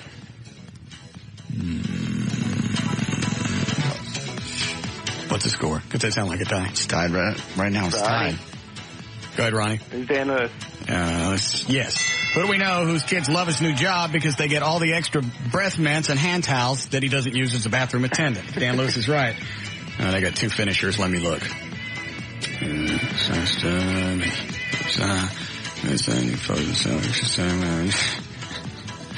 All right, here we go. Who do we know that has a really big Christmas stocking? Chris, go ahead. Trey. Nope. Because it's hard to fit. You make me sick, you total effing loser, on a regular one. Ronnie? Dan Lewis. Repeat it one more time. And finally, what's the score? Is it tied up? No. All right. Who do we know that is sending nude photos of himself? Ronnie. Go ahead, Ronnie. Who's Dan Lewis? No. Chris. Go ahead, Chris. Russ. No. Chris. Go ahead, Chris. JD. No. Ronnie? Finish it. It's Trey. Chris. Who do we, Trey. No. Who do we know that is sending nude photos of himself for Christmas so everyone can have a tastic holiday? Ronnie. Ronnie? Who is Dan? Who is Trey?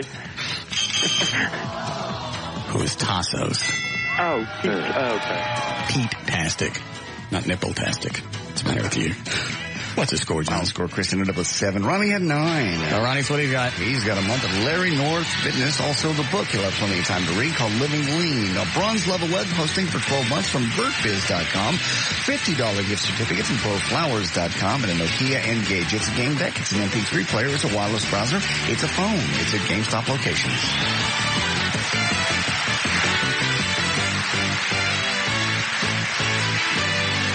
This is Russ Martin.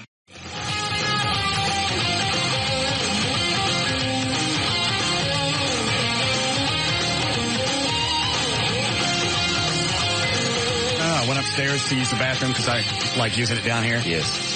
Just because the bathroom down here on the first floor is nasty, and plus, Mickey from the Liz Wild Show keeps wanting to talk to me, asking me what's going on. I know. So I go upstairs, and they got the conference room upstairs. Mm-hmm. And Siebert, one of the sales guys, they're up there with some hot chick. I don't know. I've never seen her before. I don't know if it's a client or new sales chick they're interviewing or God knows what. I don't know. I believe they have the station on. Oh. Dave, show her why they call you Fingers. Dave, show her. Quit. Just turned 8 colors of red. I think he likes that. I think he likes a nickname, being called Fingers. Mm-hmm. Yeah.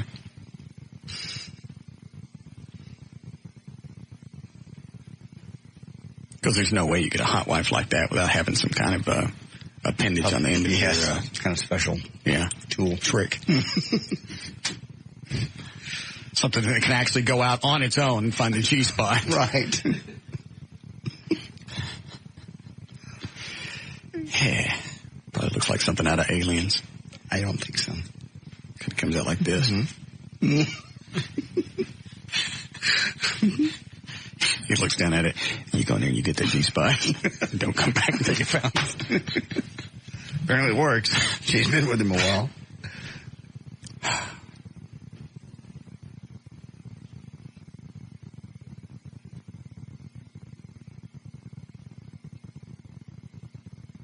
What? I'm trying to figure out what it is. Oh. And I'm playing out every scenario in my mind. She's in love. She loves him. It's simple enough. Yeah, I know. But if you slick back his hair, right, give him a 12-pound hamburger and some coveralls, yeah, he'd look just like the Kip's boy. Yeah, kind of.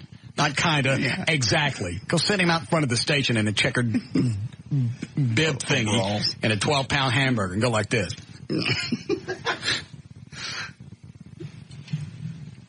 Yeah. Thank you. All right. You get the plugs? Oh, Dan does. All right, hang on. Just ready, and then we'll get the hell out of here. One more day. One more day. You can relax. You won't, but you can.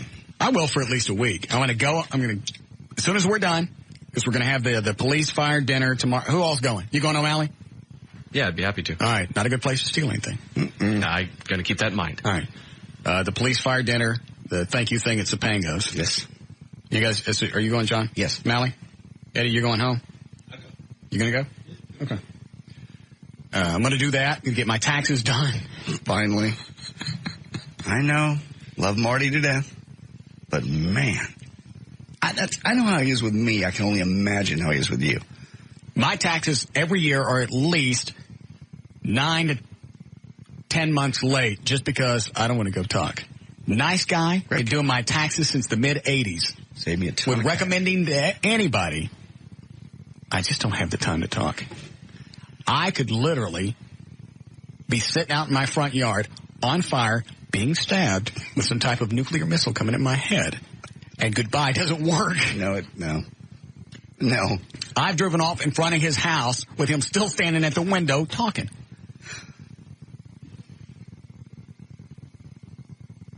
You almost just want to stab yourself in the cheek just to get him to shut up. No. He likes the show. He really likes you. So that's what I'm going to do. Get my taxes done. I got nothing else to do in the house. Good. Then we got New Year's Eve at Cape Buffalo. Perfect. Be a great time. All right. You ready, Daniel? Here we go. Go ahead. For more information about the Russ Martin Show, pictures, links, and more, go to russmartin.com. And to get any answers to any question you may ever have about the Russ Martin Show, go to russmartin.info. To instant email us only during the show, that is studio@russmartin.com. The other websites are johndavidryan.com, eddieBoyd.com, danantasos.com, and gaillightfoot.com.